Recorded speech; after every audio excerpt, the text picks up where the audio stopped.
Hello, everyone. I'm Yakuman Nidashanan, finally a medical student here. So today, so many medical students, so many doctors are here for a purpose, I believe. In this dire time, all of us are contemplating or already working towards settling abroad as doctors, I believe. So personally, I have been stuck in Sri Lanka for a longer period without being able to go back to China and to continue my studies. So this has been the case with all the Chinese medical undergraduate students currently, I believe. And so the doctors, I believe too, are looking to migrate to US, UK, or Australia due to COVID pandemic, or could be due to several reasons. So as great Albert Einstein once said, in the midst of difficulties, there lies opportunities. So this could be actually a blessing in disguise for us. This could be an ideal time for us to look seriously into clearing, let's say, a AMC or USMLE or a PLAB. So we all are in a greater need, but the problem with us is we lack guidance. We don't know how to go about things. So we don't know how to go about things. The several doctors will be joining us today from US, UK, and Australia to guide us through this procedure. And I would like to personally thank all of them for joining here with us. And now Dr. Rajivan sir will take over. Thank you. Hello, good evening all of you. Thank you for joining this session. So, first of all, I need to thank the resource person and teachers, my colleagues who are joining from different parts of the world, especially Australia, UK, and of course, USA. So, of course, this is a very, very critical time for most of the medical students and doctors, and we are struggling due to several reasons, and we are looking for some other options. So, of course, I'm involving with some kind of teaching activities for Sri Lankan license exam. So, a lot of students were requesting me to guide them to for the foreign medical licensing exams. So, there are plenty of opportunities, as we all know, like you can move to Australia, you can move to UK, you can move to USA. There are plenty of opportunities, but the main issues is we don't know how to approach, what are the pathways, so how to prepare for the exams. So no one is guiding us. So of course we are following some online courses or online platform, but we don't know the real paths. So I thought to gather all these friends who already established in foreign and they know the pathway, so we can help them. So there are a lot of my juniors are joining here, a lot of students are joining here, a lot of seniors are here. So it is a pleasure for me to help you all. So not only giving an idea, so our aim of this team, so it's going to be a teamwork. So what are we going to do first? We'll guide you about the pathway, different pathway, how to join to the medical licensing exam, then how to prepare for the exam. Not only that, we are going to help you to find the placements. So with the help of established doctors and finding the references and referees, and for your kids' establishments and your property, housing, everything. So we'll try to help you. So once you get a chance, once you start working foreign or maybe in abroad, whatever the country, so please join with us to help your juniors, your colleagues. So it is going to continue as a teamwork. So hopefully we will achieve. So to achieve this target, not only teaching, so we need some additional help. So the thing is, there are so many online platforms, they are teaching through the Zoom or maybe YouTube. The problem is now, with especially in Sri Lanka, we don't have electricity all the time, so we can't access the class anytime. So sometimes we might have problem to join to the classes. So we have contacted to the More Education. They are happy to help us. So what we are going to do is after finishing these classes, we will upload all these videos in More Education. Anytime you can get access, and you can do practice exam, you can access question pools. There will be a series of free paper classes and free theory classes, free guidance classes, and you all can contact the teachers through the platform, or maybe through the WhatsApp group or Facebook group. So we will continue to put questions and discussions and your placement, everything. And also we are going to take over looking after your English exam as well. So yesterday we were having a meeting, like because students, when they are preparing for the license exam, so the another problem is or maybe doctors even, so another problem is the English exams, either IELTS or OET. So we'll contact some teachers and we'll arrange the IELTS and OET guidance as well. To guide us about US exams. So today, Dr. Aravindan, who is in USA, he will join with us. Thank you, Aravindan, and welcoming you for this session. And Miss Shavi, who is in Australia, she's going to tell us about the Australian exam and the placement, finding the job opportunities and all. And Dr. Balraj Sivakant, he will join by 1:30. He is in hospital now. He will join by 1:30 to tell us about the UK system. So if you have any questions during the discussion, you can ask the questions. So our resource person will help you. So I'm welcoming all the students and doctors, my colleagues, seniors, and my resource person. So first, I'm inviting Dr. Aravindan. So he will tell us about the US system. Welcome, Aravindan. Thank you, Anna, and thank you for putting us together this, I believe, a very good program for all of our colleagues and students and seniors. So before starting, and I would like to thank More Education and Rajiv and Anna for working all these things throughout, and discussing and coordinating with all these people and put these things together.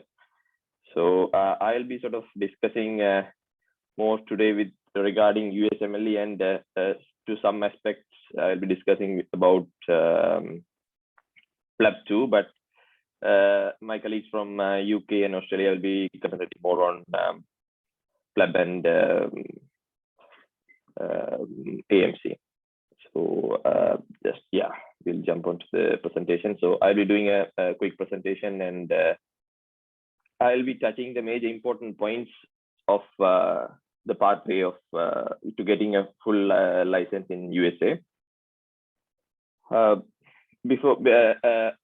thing is, the USA pathway is not like the UK pathway or the Australian pathway, because this is a bit complicated and a bit time consuming, and as well as it's a bit costlier than the other two pathways. So this is the licensing board. The United States Medical Licensing Examination is one of the important exams. Either whether you are a student, whether you are a fully registered practitioner, whether you are a consultant, irrespective of that, you have to go through this exam process, and you have to go through this to get the full license in US. And this is something that is important to think about before going further. This is the data of 2022, where all these people who go through this process and applied for a job, and almost 7,800 people from non-American areas. This non-US IMGs means that people who got the medical degrees from not from US or Canada. Apart from that, they are not a US citizen. So it's completely like us, for people like Sri Lankans, where we got our degree from Sri Lanka and then we try to migrate to their country. We comes under category called non-US IMG. And last year, for this year residency, we had to apply last year. So last year, almost about 7,800 people applied for this, and almost about 60,000 people got the job. That means around 4,600 people got this job. So it means it's not a bad stats, I would say. More than 50% of the people are getting the job, but the thing is there are 40% who are not. So we need to think on just that term, that what makes us a good applicant to getting this job. So that's our main priority, to sort of follow our USMLE journey, I would call. So I would like to just give you an outline how this pathway goes. So we are here. So just the pointer here. Yeah. So we are here in the initial stage. We are the IMG. So we need to do some steps in between to get here, the residency. That's the starting point of US clinical career. So when you start your residency, the residency period will vary. So the thing is, in Sri Lanka, we have internship, and then we will go for a non-training job. That means the SHO job or RHO job. Then we will take postgraduate exam and we'll go for the training job like registrar and consultant. So, but in here, most of the people will go to the residency, will go to the training job. So there is no in-between very exams until you become a consultant. So this is a one continuum pathway where once you enter into residency, eventually you will go into the fellowship, and then eventually you will become a consultant. And I would say, compared to all other countries, the time taken to get into residency and to become consultant is quite less. So if you take medical pathway, if you take the internal medicine, you have to do 3 years of residency. But the thing is, the people may worry that the residency is also like internship, and we have to do 3 years of internship in here. But the residency is completely different from internship, and it has several steps and several small allocated programs in between, and you have enough time to take rest. It's not the internship like in Sri Lanka. So this is different. So you have to, if you take internal medicine, then you have to do 3 years of residency. Followed by that, you have to apply for fellowships. So fellowship, in a sense, you can do fellowship in cardiology, you can do fellowship in pulmonology, you can do fellowship in endocrinology. So after finishing your residency in internal medicine, you can go for fellowships. And if you take diabetes, you have to do a fellowship for a year. Then after you finish your fellowship, you will become an attending. That means a consultant. So the pathway is pretty straightforward, but the thing is, the first leap from IMG to residency is the one which is the most difficult thing out of all these steps. So this is just to give you an overall idea. So this is the US stats, but this here gives us an idea that the different type of specialties available in US. In Sri Lanka, if you want to do gastroenterology surgery, or if you want to do neurosurgery, you have to go to the general surgery pathway, and then you can branch it from there. But in here, it's totally different. If you want to do neurosurgery, you have to start with the neurosurgery residency straight away. If you want to start neurology, you have to start with neurology residency straight away. But for few fields like endocrinology, rheumatology, and cardiology, all those things, you can start with internal medicine and then go on to those subspecialties in fellowship.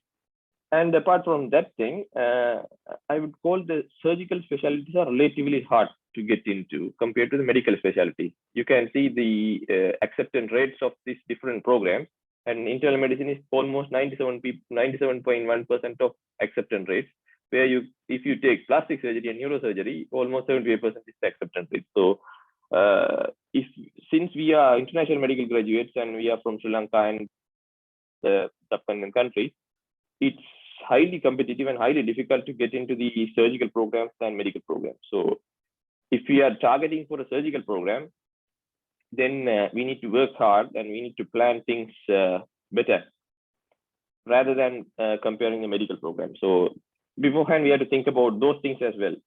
So it's not the whole subspecialties are same. It's different, and the weights are same, and the availability is different. And the issue is we need to plan sort of beforehand to go into the surgical residency as an internal medicine residency.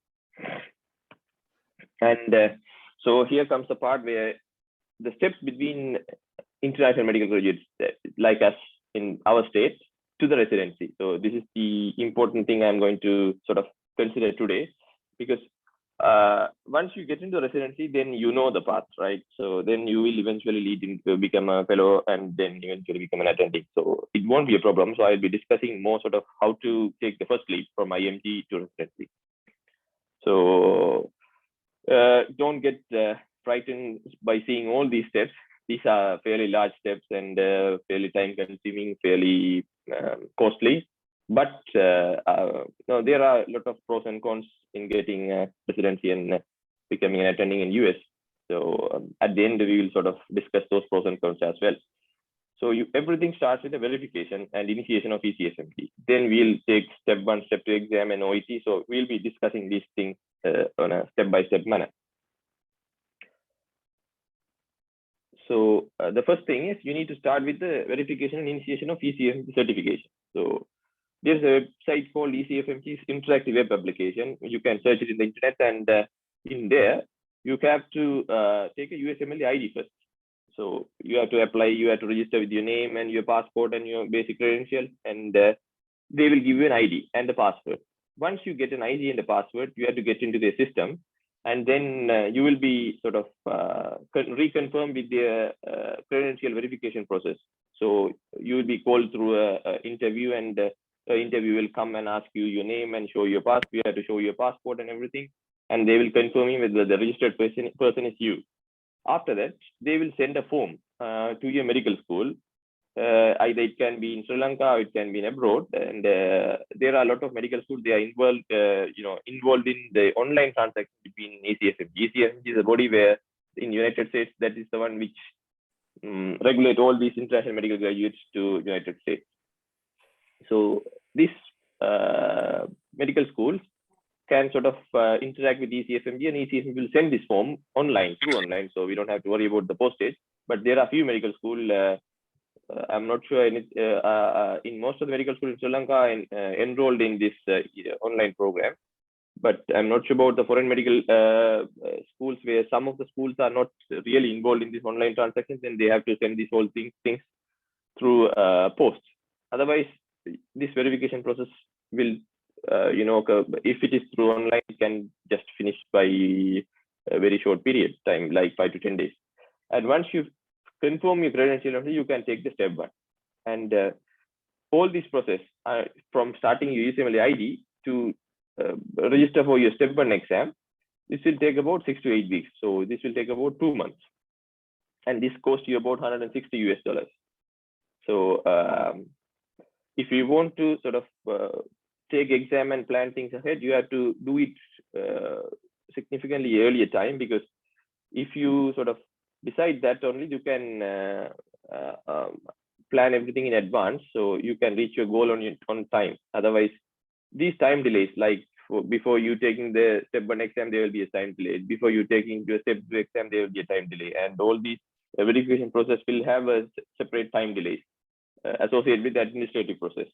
So we have to take all these things beforehand before going and sort of taking the exam. And once you've done this verification, you can go ahead and take the step 1. So the step 1 exam is pretty, I would call a lengthy exam. This exam roughly about 8 hours with 1 hour break, and you can take breaks in between, like after this exam. All these United States exams are applied in blocks. That means 280 questions, which spans for about 7 hours with a 1 hour break, so total of 8 hours. And all the exams are in sets, like first 40 questions. Once you finish your first 40 questions, there will be a in between screen will ask you to go for the second 40 questions, third 40 questions. Likewise, you will do 740 blocks. So the total of 280 questions. In between blocks, you can take a break. So the total break time would be 1 hour. So you don't have to take a 1 hour break straight in the middle, and then you can go for a rest. So it's like after finishing your first 2 blocks, you can go for a break, and then you can come back and do that. So it's almost 280. It's 280 questions, and recently, initially these USMLE steps scores are reported in 3 digits. Like if you get a fairly good number of correct questions, you will get a score about 250, 200. This is marked for 300, and you'll get about 250, 260, something like that. So before this February, if you ask people for their scores, they will give you a score like in 3 digits. But nowadays, since the ECFMG changed, this United States Medical Licensing Exam Board have changed to pass or fail manner. So if you take a certain amount of marks, that is 166 for step 1, you will become you will pass the exam. So it's not like the previous days that this you have to work hard to get the good score. So in step 1 now it is pass or fail, and you have to take it in a prometric center. This is the designated center, and unfortunately it is not available in Sri Lanka. So either you have to take it in India, or you have to take it in Singapore, Malaysia, or Dubai, or any other countries around Sri Lanka, but it's not available in Sri Lanka. So you can't take this exam in Sri Lanka. That's another drawback, I would call. And then and then the thing is, the prep time is variable. So preparation time depends on people. So if you have a very good background knowledge in medicine, or if you have a very good background knowledge in basic sciences, or if you are a second or third year medical student, then it's easier for you to prepare step 1 in a very short time compared to other people. And if you are long gone from the basic sciences, then you have to take, you need to take, and you need to study clearly for a long time. So the prep time is variable, and you can take it even in 1 month, or you can, if you need, you have to go for about 12 to 15 months to take this exam. And there are a lot of resources. If you type in the internet for USMLE resources, there are a huge lot of resources. But personally, I would say the first aid book and the UWorld and are the 2 important resources that need to be accounted. And if you study these 2 important resources, it will be more than enough to pass the exam safely. And I would say we are not sort of paid advertisers of these resources, but just wanted to mention these resources because these are 2 important resources that you need to take account when you prepare for your exam. And the cost is around $985 if you take this exam in USA. And if you are taking outside of USA and Canada, it will cost you about $1,170. This is a significant amount, and the issue is you can take this exam up to 4 attempts. And initially, previously it was up to 6 to 7 attempts. Now they are reduced to 4 attempts. And the second thing we have to worry about is if you fail this exam, the thing is, when you go for an interview or when you go for a job, if you pass it in the second attempt, that will carry as a negative thing in your CV or negative thing in your job application. So we need to take those things into account, and we need to sort of work. And the expiration time is, once you take your step 1, it will be valid for next 7 years. So you have to finish all of the steps within 7 years to get into the job. So the total time you can spend from step 1 until you get into residency is 7 years. So that is also an important point to mark. So when you finish your step 1, you can go for step 2. And yeah, I will just mention the important aspects of this step 1 here. And as you can see in step 1, it is mostly most of the questions are from pathology and physiology. So this is the different categories where the exam question comes. So out of 280 questions, you will get about 60 to 70% of the question from pathology and physiology, and then from the rest of the basic sciences. And you can have a lot of sample questions online, and the USMLE website, it provides the sample question itself as well. So you can have a look at that as well. So the thing is, they are concentrating more on the basic sciences in step 1. And I would say when I say basic sciences, they are going in a great length of and in depth of these basic sciences. If you see some questions, those are sort of very depth and very, I would call, very difficult to approach questions. But once you train your mind to see those questions, then it's a bit easy, I would say. And then once you finish your step 1, you can go for step 2. And you don't have to take the step 1 and step 2 in this order. You don't have to go for step 1 first, and you don't have to go for step 2 second. So either you can take step 2 first and step 2 second. So it doesn't matter. Once you finish your initial verification process, there is there are options that you can either apply step 1 or step 2. Either you can apply both simultaneously, and once you finish step 1, you can go for step 2. So it doesn't matter whether you take step 2 or step 1 in any order. And step 2 consists of 316 questions, and it's a 9-hour exam. So step 1 and step 2 are a bit of an exhausting experience, because you need to go to the exam center in the morning, like 8 a.m., and the exam will go on until 3:34. And in between, you can get about 1 hour break, which is spread across the total area. And then the thing is, this is also taken at a Prometric center, and that Prometric center is not available in Sri Lanka. Again, we have to go outside of the country to take this exam. And this is, again, the prep time is variable for internal medicine or a medicine registrar or a medicine training. I'm sorry to interrupt, Ravindan. I think now there is a Prometric center is available in Sri Lanka. One of the participants put a message in our chat. I think it's now it's available in Sri Lanka. So they can really? they can do the part 1 in Sri Lanka as well. So if you guide them, so they can prepare and they can do the exam in Sri Lanka while they are in Sri Lanka. Yeah. Oh, great. Thank you, Anna. The thing is, that's a very good thing to know, because when I was searching, when I was there about a year back, and there are a few people in Sri Lanka at the moment who is taking the exam, they didn't know about this fact. So I think he has mentioned it's in the Navala. Then that's a good news. That's a good news. Yeah. That's a good news. Yes. Yeah, he has mentioned the name and the address in the chat, so everybody can see there.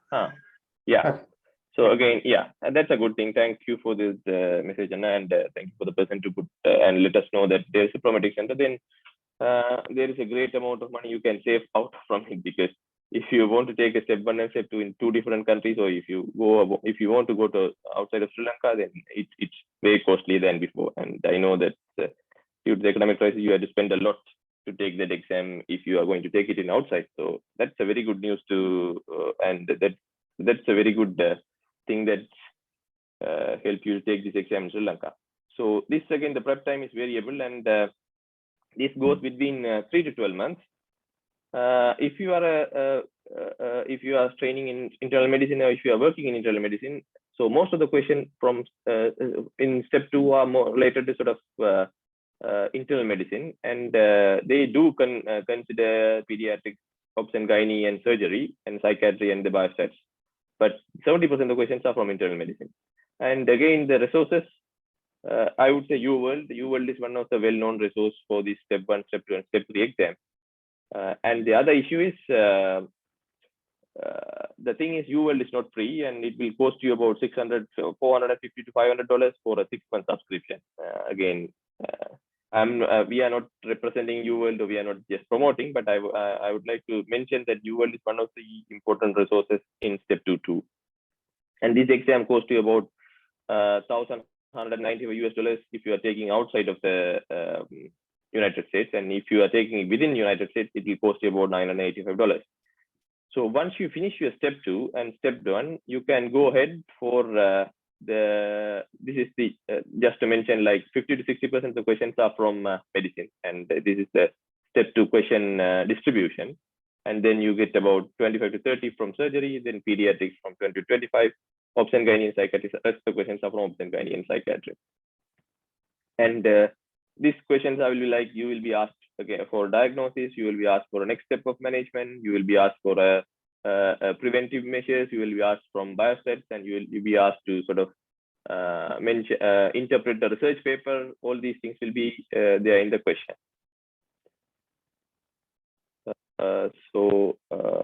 Yes. Yeah, excuse me. Give me a minute. Yeah.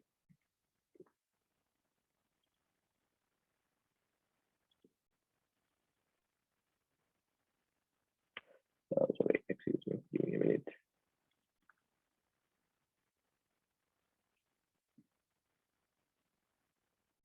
There are some technical issues. I'm just facing. Just give me a minute. I will sort of work on that.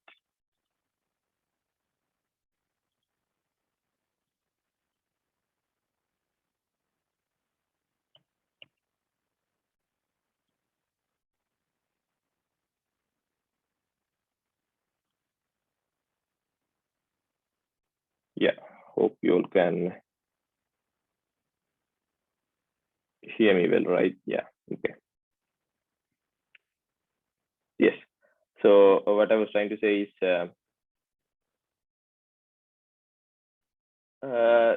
so you will be asked in different, you will be tested in different genres of this exam. So the thing is, you need to study more, concentrate more on the medicine and surgery, and you have to have a clear ideas of the basics of other rest of the subjects to pass this exam. And once you finish the step 2, you have to take the OET medicine. Previously, before COVID, they sort of had an exam called step 2 clinical skills, step 2 CS. That you can take it only in United States, but fortunately, this is a good thing for international medical graduates because this OET we can take it anywhere from the world, and it's available in Sri Lanka too. And step 2 CS is relatively harder than OET 2. So if you take OET medicine, instead of step 2 CS, they have sort of created this OET medicine and some pathways. I will mention it later. So OET medicine, probably you may all know what the OET medicine consists of. So it has 4 domains, and the United States requirement is after this April, you need to have 300 in writing and 350 in rest of the domains to complete the requirement for the clinical skill exam. So for an OET medicine, you have to take OET medicine, and this is the baseline requirement. And OET medicine will cost you around $455. So once you finish OET medicine, so you have finished all these four first steps. You have verified, then you have finished the step 1, you have finished the step 2 CK, and you have finished the OET medicine. Once you finish all those things, then you have to go and complete your ECMG certification before going to the rest of the steps. So the completion of this ECMG certification is important for you to apply for the jobs.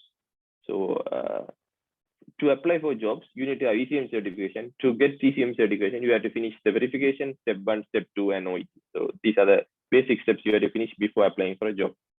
And what do you mean by this pathway verification ECMG certification is this ECMG, since they have withheld or stopped this step 2 CK, they have put 6 pathways for the international medical graduates to get into the system. So pathway 1 is for a fully practiced medication, fully registered practitioner. Like if you finish your internship in Sri Lanka and if you got a SLMC full registration, then the pathway 1 is for you.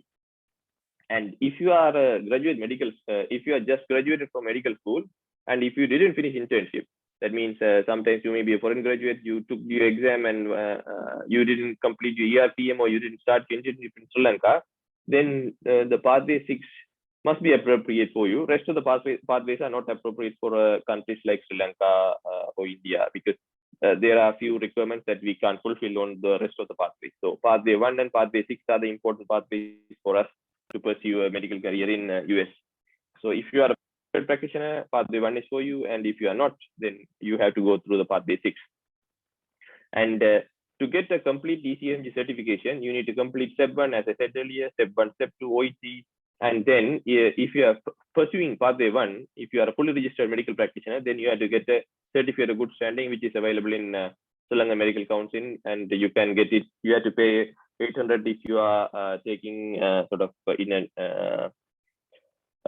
a routine basis, and you have to pay about 4,800 for an urgent basis, and you can get it within 3 days. So it won't be a problem, and you can get it from SLMC. So these are the 4 important steps to finish, cover before getting into ECMG certification. And this process will cost you about 1 to 2 months. And for the pathway verification ECMG certification, you need to pay about $920. So all the steps are costly, and all the steps are cost you roughly about $1,000 on each steps. So once you finish your ECMG certification by doing all these things, you can sort of go further And if you want, you can take step 3. But the thing is, it's highly advisable and highly recommended to take step 3 to boost your interview chances and boost your job chances. Because for the standard requirements, they are actually, we are not required to take step 3, and we can apply for jobs and we can get into residency without taking step 3. But the thing is, if you have a step 3, then you will be sort of put in the top of the list against your competitors, and there's a higher chance that you will get an interview, you will get the visa opportunities, and you will get the job compared to your peers who are applying without step 3. So step 3 is definitely an advantage, but not a must. And to take step 3, you need to have ECMG certification. That's why I was mentioning all those steps, because if you finish all those steps only, you can go for ECMG certification. And this step 3 is a 2-day exam, and first day it's a 7-hour exam, and the second day it's almost roughly 6 to 7 hours, and you have to take all these exams within 2 weeks period. So if you take on a day first exam on the day 1 exam on day 1, then you have to take the day 2 exam within 14 days of the day 1. And the first day is completely MCQs. You have 6 blocks, and each block consists of 40 questions. So you will get about 240 questions, which is completely on clinical grounds. You won't be asked about basic science. It will be all the questions are from clinical background.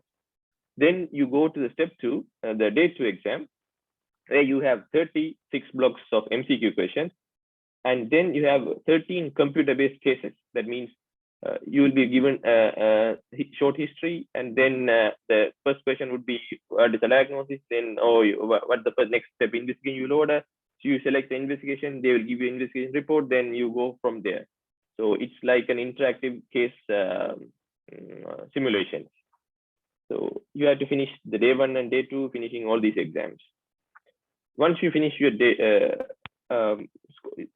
exams, you will get a 3-digit score. For the step 2 and step 3, you will get a 3-digit score. So step 1 is the one which is only pass or fail, and step 2 and step 3 are for 3-digit score. And out of all these scores, because previously the step 1 score is one of the very important thing that people consider when you're applying for a job. They will consider your step 1 and step 2 score combined to select you. But nowadays, since the step 1 becomes pass or fail, it's solely depend on the step 2. So you need to work hard and get a very good score on step 2 to boost your application chances. And step 3, the scores are not a big thing, because these exams can be taken after starting a residency. So they are not much worried about this step 3 score. So if you pass the step 3 exam, then that's all right. But the thing is, if you target for a very good application, then you need to put all the effort to get a very good score in step 2. That's the one important thing I would like to emphasize here. And then once you, and unfortunately, this step 3 is only available in USA. So if you are pursuing the career, you need to come to USA to finish the step 3. And the preparation time is variable. If you are in a medical field, you can straight away prepare it within 2 weeks and you can take the exam. If you are not, then you may have to take it, on an extensive time point. And again, the resources are UWorld, and this NBM is, I was mentioning this NBM is with previous exams too. These NBMs are like exams. Those are similar to actual exam produced by this National Board of Medical Examination. That is the one which gives you which sets your USMLE paper too. So this is from the examiner, and it's available in online and each will cost about $60. And there are some offline platforms where you can have get a free PDF too. But I would like to mention that it's illegal to get a free PDF. But anyway, there are a lot of people who are using those free PDFs too. So these are the resources, and it will cost you about $915 again. So once you finish your step 3, then you will move on. And so you have finished all these steps. You have done OET medicine, you finished the pathway approval and ECF certification, you finished the step 3. And then I'm going to talk a few things about some additional factors which are important for the application. Apart from exams, if you are going to work in United States, and if you are applying for a job, there is a column for this job application that will ask you for letter of recommendation. So at least you need to have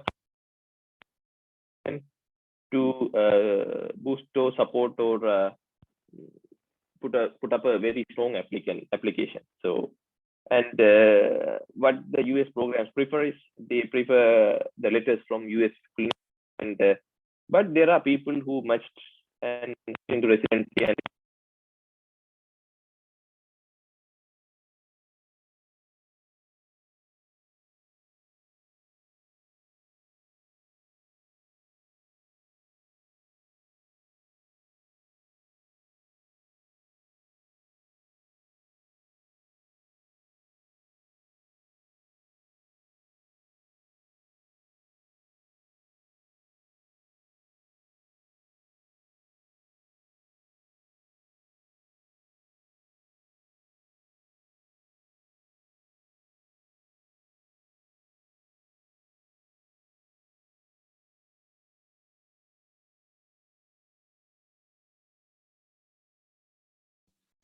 Aravindan, we couldn't hear you.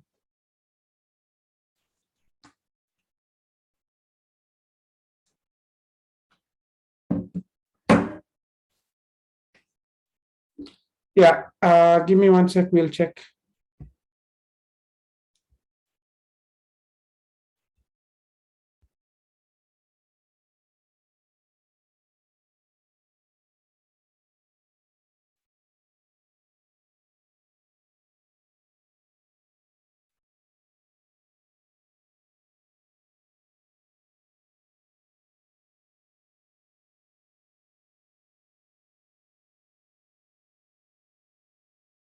I think, hope you can hear me well now. I'm extremely sorry about the technical issues which we have encountered now.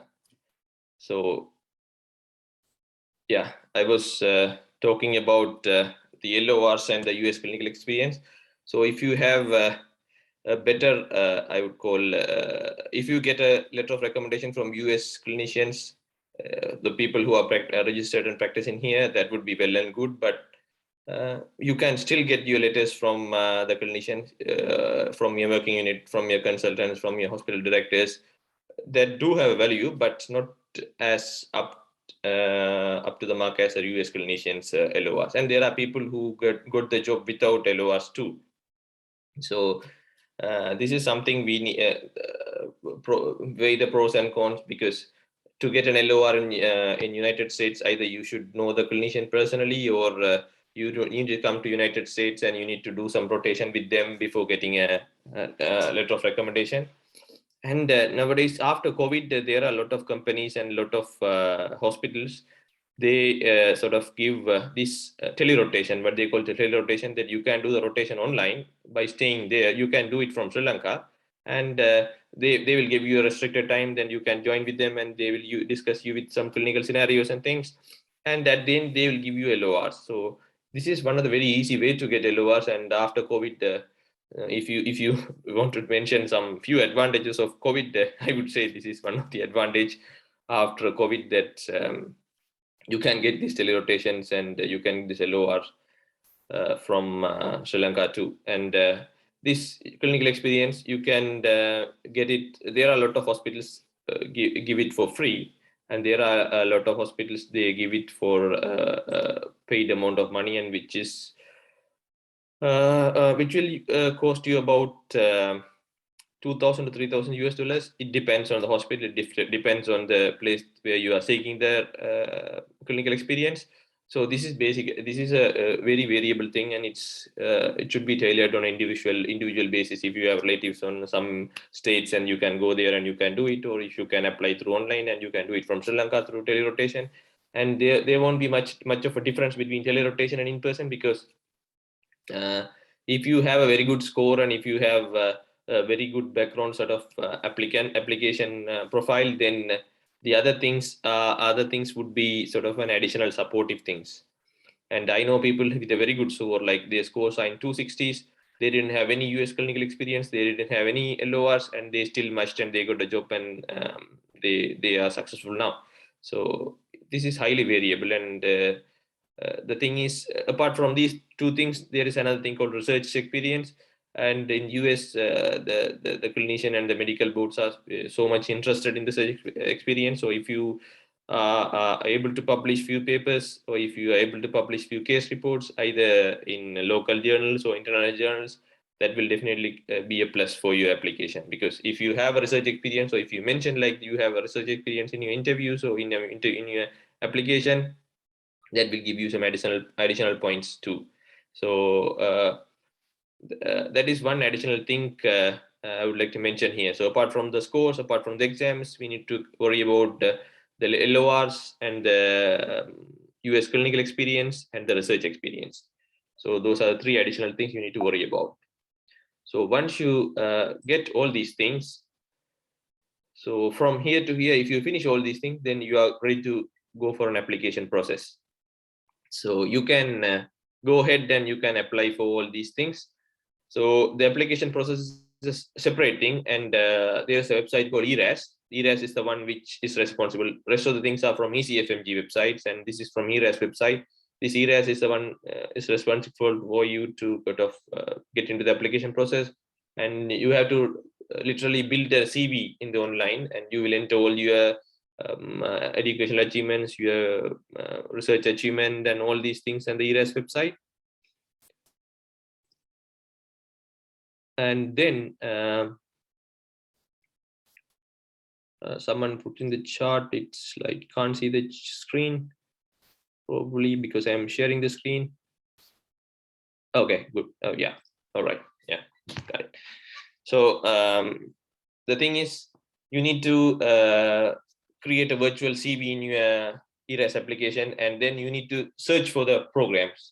Like in Sri Lanka, we just put the ranking order and things like that to get into the internship or get into the register station and things like that. So it's the same thing that goes in here, but in here you need to select programs. If you are interested in doing internal medicine for your residency, you need to select international medical graduates friendly internal medicine programs, and then you need to apply all those programs for that.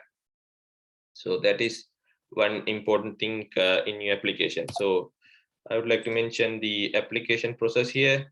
So this is a tentative timeline of this application process for this much circle. That means you start your application in 2022 and your residency starts in 2023 June or July. It roughly around between those periods. So every time when you are trying for a residency program, you need to apply a year ahead. So for 2023, you need to apply for 2022, and this year much cycle starts in June. So once you start this session, you will have a separate account. It's like LinkedIn account for you, and you need to enter all your important details in there, in your research experience, your ethical,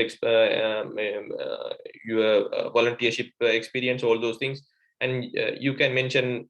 It's like a story of yourself, and everything once you mention, you have to select all the programs, and then you have to submit this application in September. So I would strongly recommend you finish all those exam steps, and if you can do the step 3 and LORs and your US clinical experience before the submission of this application. Once you submit, all this application will go to the your selected program directors. That means if you are selecting a program in New York, a hospital in New York, then a hospital in California, a hospital in Louisiana, so your application will go to that hospital, and then the program directors will go through the application. They will rank the application and they will call you for interview. So that's how it works. So so this process, the application process is starts in May and ends in September, right? So we need to take it. This is for the exam 2022, but this is a similar timeline in 2021, and it will be the similar timeline in 2023 too. And you can see this timeline in this ERAS website, which is called. If you type ERAS and you search for timeline, you will get this timeline in ERAS website. And usually you get interviews once you submit your application. You will get interviews in September, and from September till January, February, the interviews will go on. And once you finish your interviews, you will be asked to rank That means after you get, if you are applying for 100 programs, you will get about roughly 10 to 15 interviews. And once you finish your interviews, you need to rank your preference program. That means you need to, if you like a program which is in New York, then you will rank it as 1. And if you like a program in, if you don't like, so once you get your interview, you will rank the programs according to your preference order. And the same thing, your program directors in those hospitals will rank the program in their order. So they will rank the candidates on their preference. And this program application, usually they are advising all these international medical graduates to apply for 100 international 100 program, because then only you will have a fairly good chance to get into one program. Get at least about 10 interviews, and you will get a good chance of getting in, matching into a residency program. And this will cost you about $2,300 to apply for about 100 international medical friendly medical graduate friendly programs in various states. And they strongly advise you have to apply it all of the states, because if you concentrate on one state, there is a high chance that you may miss the opportunity. So you have to apply all throughout all the United States, and almost 100 programs. And here comes the match day, where since you have ranked the preference order and you applied programs will rank their candidates in a preference order. And in March, usually they call the match day, and it is very famous in US clinical graduates too. So in that day, so they will have a sort of automated computer program that will sort of merge these two preferences together. And depending on their order, if you are selected a program in your preference, and your program also selected you as a preference, then both interests will match, and you will be selected for the residency program. So in match day, you will be notified that whether you are matched or not. So all these steps will lead to this day where you will be matched. It is usually, if you are planning for a 2023 match, the 2023 match day will be around in March of 2023. So your job starts in June of 2023. And once you match, then nothing to worry. So all your work paid off, you can go into residency. That's the success entrance. And for a successful application, I would try to sort of re-emphasize the scores are the most important things for the successful application. And the other thing is the year of graduation. So in United States, because they don't have any idea about other countries' medical system, and they believe that if you are a graduate and your graduation is more than 5 years, that means you are not working as a doctor for 5 years. So from year of graduation and until you get into the US residency, that carries a significant amount of significant amount of consideration to get into residency. Because if you are a graduate from 2003 or 2004, that means you are more than 10-year-old graduate. Then they have when a residency program gets application from all these candidates, they will get for a residency, they will get about 1,000-2,000 applications. So they sort this application based on the scores and based on the year of graduation, the visa status. All these things are the important things they use to sort these applications out. So they need to take out the important applicants from this 2,000 applicant pool. So this sorting is happening through this computer generated process. So if they select, they need less than 10-year graduates in their sorting application.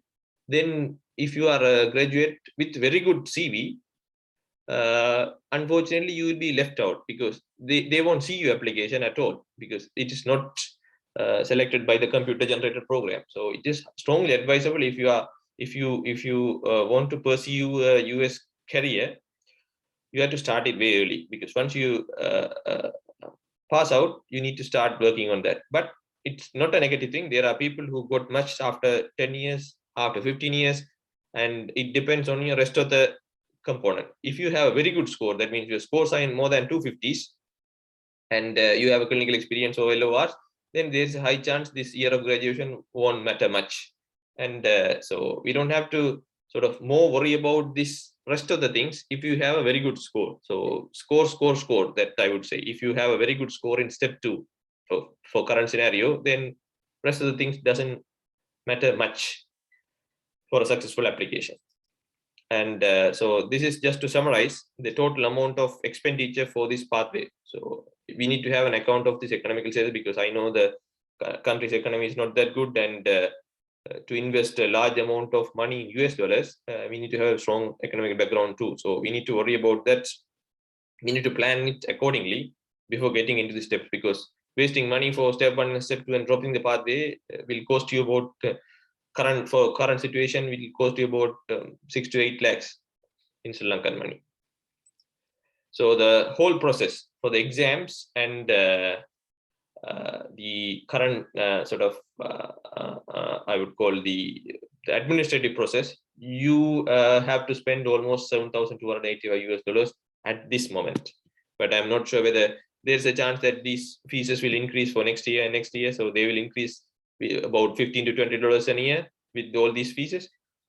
So for the current given scenario, you have to spend about this much of money for the application and the exam and administrative purposes only. Plus, we need to sort of pay for the resources like UWorld and other question bank pools. And then you need to sort of pay for the accommodation and traveling and things like that. And fortunately, some of you have mentioned that since we have a exam center in Sri Lanka, this expenditure will be significantly less compared to the rest. So that is a very good thing. So you need to pay a huge amount of this much of money to pursue this pathway. So, and the another thing is, before COVID, you need to come, you need to visit all the station in person for interviews. But nowadays, their interviews are through online. So if you get an interview, then you can sort of face the interview from Sri Lanka too. You don't have to come to UK, United States to do this exam, do these interviews. So that is one more advantage of COVID, I would call. So probably you will definitely ask me this question. So by wasting all this money, I would say not wasting, by spending all this money and going through all these struggles, what's the pay of this annual pay of this doctor in United States? So this is quite a recent data in 2021-22 compensation data, where it shows for the usually in United States, the surgical will be subspecialties will be paid significantly large amount compared to a medical field. But the lowest salary is for an year is $243,000 US. It's way higher than rest of the countries. And if you are becoming a plastic surgeon or a neurosurgeon, then you will be get paid about $550,000 to $600,000 US. And interventional cardiologists, again, from internal medicine, you can get about $450,000 to $500,000 US per annum per year. So roughly you will get about $35,000 to $40,000 US per month. So that is an extremely huge amount compared to rest of the countries. So the pay is good, but the thing is the pathway is significantly difficult to get this pay. And so I just mentioned the comparison of salary scale between different countries. So in United States, doctors are insanely paid. That is the the different thing compared to the rest of the country. If you take United Kingdom, you will be, if you are in a better job, then you will be paid about $138,000 per year. But in United States, you will be paid in $316,000 per year average. So it's significantly. But for residency, it won't be. For first 3 years, you will be paid about $3,500 to $4,000 per month for first 3 years. Once you finish your residency, once you get into the fellowship, then your salary will go up like $20,000 to $25,000 per month. So that's the difference between the salary scales of United States and rest of the country. So that's the end of the USMLE exam pathways. So I hope I was able to touch few important things. And there were a few questions from YouTube, so we can't see the questions from YouTube. So they were asking, is there any age limit for PLAPO AMC? Yes, there is no age limit at all to take all these exams, and pursuing this pathway. And I know there are people who are in their 40s and 45s still pursuing the pathways, and there are people from India, they usually come in the ages of 35 and 40 and pursue the pathway and successfully match these programs. So I would definitely say there is no age limit at all. So the year of graduation is one thing that we have to worry, but if you have a very good CV and very good score, then we don't have to worry much about the age limit. Okay, another question. What about the tax and tax return from the seller? Yes, that's a very good question. The thing is, when you pay, your pay is more, the tax return is significantly more, but definitely your take home will be more than 15 to 20,000 US dollars per month. Okay. Once you finish your what do you call the residency. Okay. Any advantage of doing internship in back home? Yes. If you finish your internship in Sri Lanka, then you can straight away apply for the first pathway 1. The pathway 1 is more easier and more quicker pathway compared to pathway 6, because pathway 6 you need to take OET plus there is an example mini sex that you have to come to US and do that under a ECMG certified consultant. So that is bit of a cumbersome pathway compared to pathway 1. So if you have a full registration in any country, then that is a large added advantage compared to not having a full registration. Okay, I think it's very complicated pathway, so we will share this video, then all the participants can watch this video again and again, and they can have some idea. If they have doubt, they can contact us, and we can, on behalf of the participant, I can ask you questions or help from you. So one is, as you said, they establish the resources, or maybe a question pool. It's a bit expensive, so if you and your friends, your team, if you can help them by doing few free sessions and questions and all, so that would be better for especially our colleagues and seniors and juniors. So, and of course, we are lagging in having contact with the people who are in USA. So then when they are contacted with us, so obviously we may have to help them. So hopefully we can form a team and we'll help them. So I yeah, happy with this. Yeah, we are very happy to sort of help our colleagues and friends and juniors and seniors on this. So definitely we can sort of help, and we can advise, and we can give question pools, and we can give advices and everything to pursue this pathway. So it won't be a problem, and you can contact us at any time. Yes. Oh, thank you so much on behalf of my colleagues and friends. So we will continue to work on this, and we will do some guidance questions and question pools and all. So we'll get the help from our education to upload all these so they can access, and those who are attaching with us, we will help them to find their residence and the visa process and everything, but all the aspects. So this is so, and also when they join, also we'll invite them to join with us to help the others as well. Yes. Yeah. So we wanted to make this as a sort of a process where a generation helps the next, and the next generation helps the next. So the people who want to migrate get the help from the seniors who are already there in their respective country. So it's something that we have to carry out as a tradition. I believe that it should be something like a tradition. Yes. Thank you. And what we can do, we will discuss a few things about PLAP, as you did the PLAP already and you are aware about that. Just tell us, and Sivakant will join shortly to tell us about something different pathway in UK. So just tell us about the PLAP exam. Then Sivakant will discuss with us the other pathways and all. Yes. Yeah. Okay. Thank you, Anna. But the thing is, so I have a few experience in PLAB pathway too, so I will just share that too as well. But the PLAB pathway is pretty straightforward. It's not complicated as USMLE. So USMLE is a long pathway, it's a long timing and things like that. So as you all probably aware, PLAB is conducted by the General Medical Council from UK. And this is again licensing exam. And if you want to practice in UK, this is one of the, but in USA, the only way is you have to go through the steps, and then you have to go through the residency, but in UK there are a few other in between pathways which is merging to get a licensing exam. One of which is PLAB, and you can take it from MRCP, MRCS, and things like that. You can do you can finish your postgraduate training in Sri Lanka, and you can go through the MTI pathway. So there are a lot of pathways that you can achieve a full registration in UK. The thing is, so I'm just mentioning for the beginners who are in the initial stage to sort of go through the PLAB, because it is an easy exam compared to USMLE and AMC, and short and not of a significantly costly process too.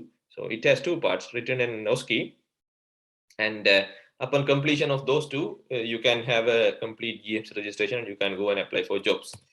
And the eligible candidates are the people who can sort of who their universities, it should be in the WHO approved universities. So I think most of the Sri Lankan universities are there in the WHO approved list. So we don't have to worry about if you are a Sri Lankan graduate. If you are a foreign medical graduate, then you have to check whether your university is there in the WHO list. And if it is there, then you don't have to worry. And to take this PLAB exam, you need to take IELTS or OET beforehand to start your PLAB journey. So nowadays, since OET is freely available, and if you can get B in all grades, which is comparatively easy compared to IELTS, so then you can go ahead and take the PLAB one. The major issue nowadays with the PLAB one is getting a seat in Sri Lanka. I heard that it's very difficult to secure a seat in Sri Lanka for an upcoming exam. So people are trying to do the exams in countries like India, Malaysia, and Singapore. So the thing is, to getting a seat and getting through this PLAB exam, registering for the PLAB exam is one of the difficult job, I would say. And this is pretty straightforward. You have 180 questions. It's not that hard, and there are resources like Plabable which will help you to prepare for this exam. And the exam is for 3 hours, and you'll get a pass or fails, and you will get a score. But score doesn't matter. Either you get a very good score or you very less score. If you pass the exam, that's it. So they don't worry about your score, and it's available in Sri Lanka. And the preparation time is variable. So if you are sort of in a free station and you can spend about 3 hours per day, then you can take the exam in a month and a half for the PLAB. So, and the cost is about 247 GBP. So it's relatively cost-free, relatively easy, and relatively you can take the exam in a short period of time. Those are the significant advantages of PLAB 1. So once you finish your PLAB 1, you have to travel to UK, and you have to travel to GMC Centre, which is situated in Manchester, to take the PLAB 2 exam. So it has 3.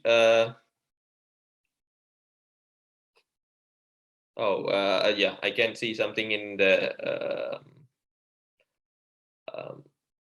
chat. They are mentioning that PLAB is almost full until 2023 June. So that's something that is expected. So it's unfortunate, but once you finish your PLAB 1, then you have to go to the PLAB 2, which is in UK. But getting PLAB 2 seat is relatively easy than PLAB 1. And it's a 3 hours and 10 minutes exam. It's a OSCE exam, and each station is 2 minutes of reading the question and 8 minutes of performing the station. And most of the stations are related to basic sciences, and basic science in the sense communication skill, and then very basic clinical skills. So those are like your final year exams, not up to the level of a final year exam. So pretty easy exam. And just to get in touch with the exam, there are a lot of academies which is functioning around UK, and nowadays they are offering online courses too. So you can join one of them and you can get in touch, and you can sort of learn what is happening and how the exam setup is and things like that before going to that. And that will cost you about £906. So PLAB 2 is costly compared to PLAB 1, but it's a fairly easy exam compared to the USMLE steps and AMC. And again, if you pass the exam, that's it. So and the number of attempts doesn't matter. So you can pass it in your second and third attempt, but it won't affect your application process, and it won't be a bad thing when you go for an interview. So you don't have to worry about the number of attempts, and the scores. So just pass fail, PLAB 1, PLAB 2 is enough. Once you do that, you can go ahead and register your GMC, and this is the domain blueprint which is given in the website, and they are checking on these 4 domains. And this is just a comparison between the USMLE and PLAB. So exams you need to get done before residency, step 1, 2, and OET, but in PLAB, step 3 is optional, as I mentioned earlier.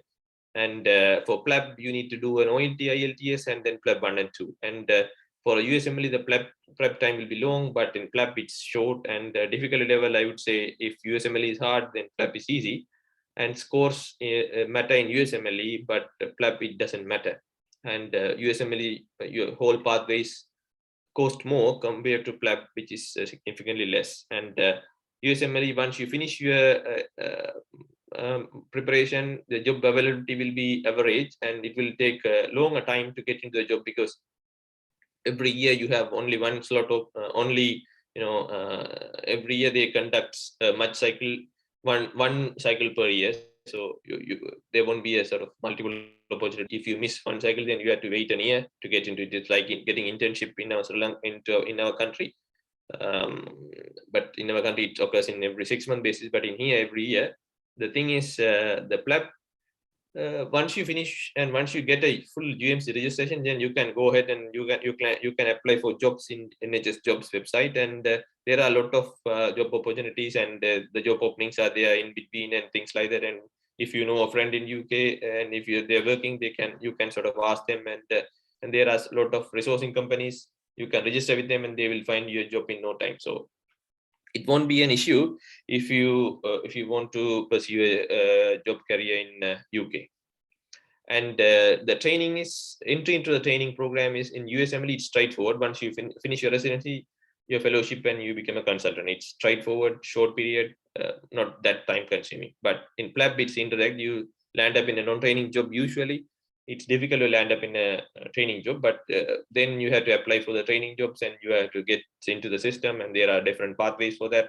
And once you get into the system, you will get to know what to do. So this is indirect and direct, and the salaries in UK, as I showed, you mentioned in US, the salaries I would call excellent. Then in UK, it's average, and there is a significant tax reduction in UK too. So the salary would be average than even in Australia. So Australia, you get a fairly good amount of salary and a fairly very good amount of quality lab too. So I'm not aware so much about the Australian system, but as I heard, if you sort of categorize your salary, then US, Australia, and UK, something like that from first to third. So that is the comparison between these exams, and I'm sure some of you, or maybe a significant amount of you, are pursuing a career pathway at the moment. And yeah, there is one question from here. Yeah, so yeah, that's the end of my presentation. So I'll try to answer a few questions from this chat list. So one person is mentioned, Dr. Kavishka, I believe. He asked about, can we get our families? Yes, you can. And you can sponsor them, or you can take them with you in a different visa category. If you're coming on a J1 visa, then you can take them with the J2 visa category. And there are ways, so you don't have to worry about getting your families to to your respective countries. So yeah, there is one question about racism and things. I think now they don't do that, right? So they are against. Yeah.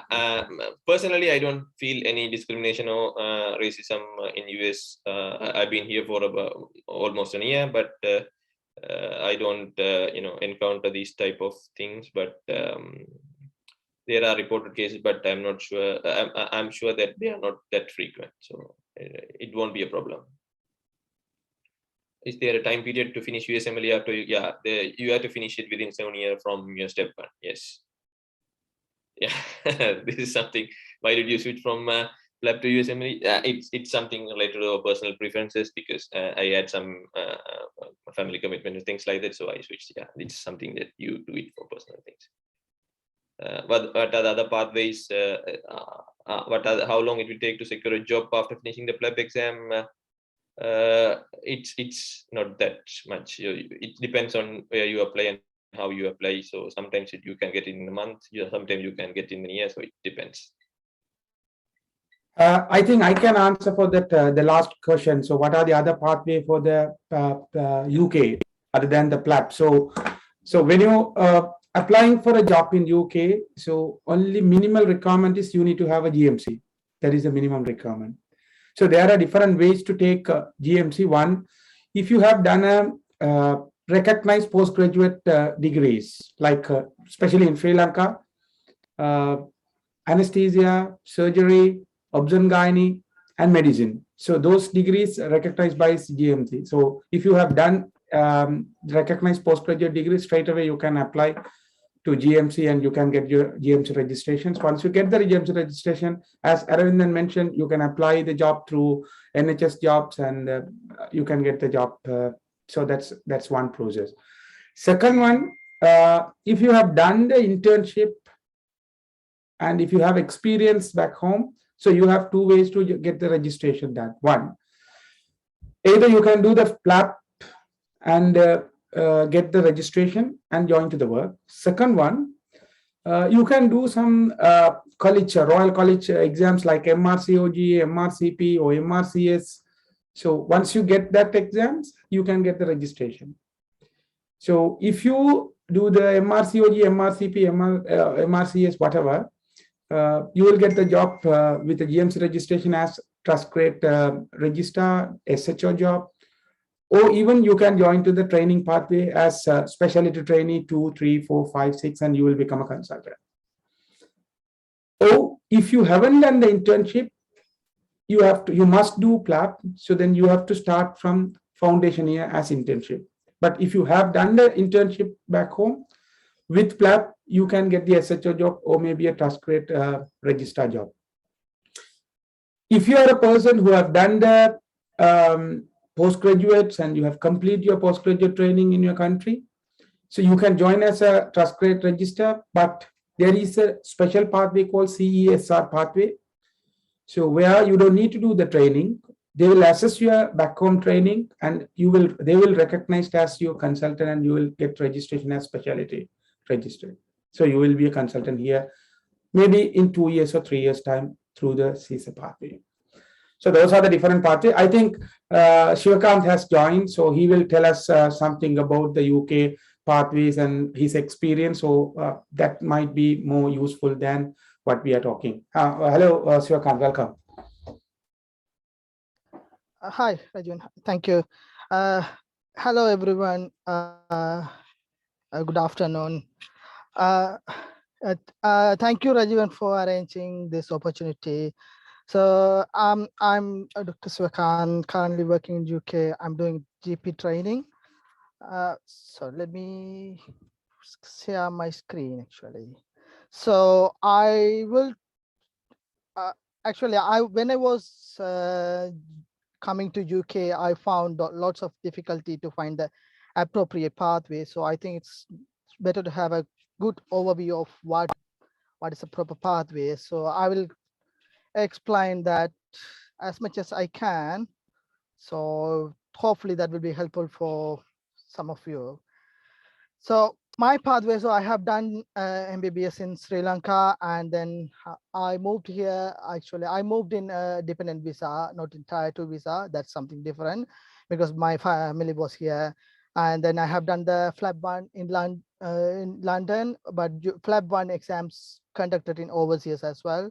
And then FLAB 2, when I was doing FLAB 2, it's only in Manchester, but nowadays they are conducting in Oxford as well. And then I joined as a clinical fellow in emergency department, and currently I'm doing GP training. That is my pathway. So like whoever considering to move to UK need to have an overview of what you can expect here. Like, because when I was coming to UK, my expectation was different from whatever I'm seeing. I was thinking as everything will be full of building, there won't be any trees like that, but it's lots of difference the environment is very different, and you can see 4 different seasons. Like the temperature can vary from minus, and it's like the lowest temperature was 27.2. I think it's 1995, not after that, in Scotland, and it can go up very high as well, 38.7. That was recently actually.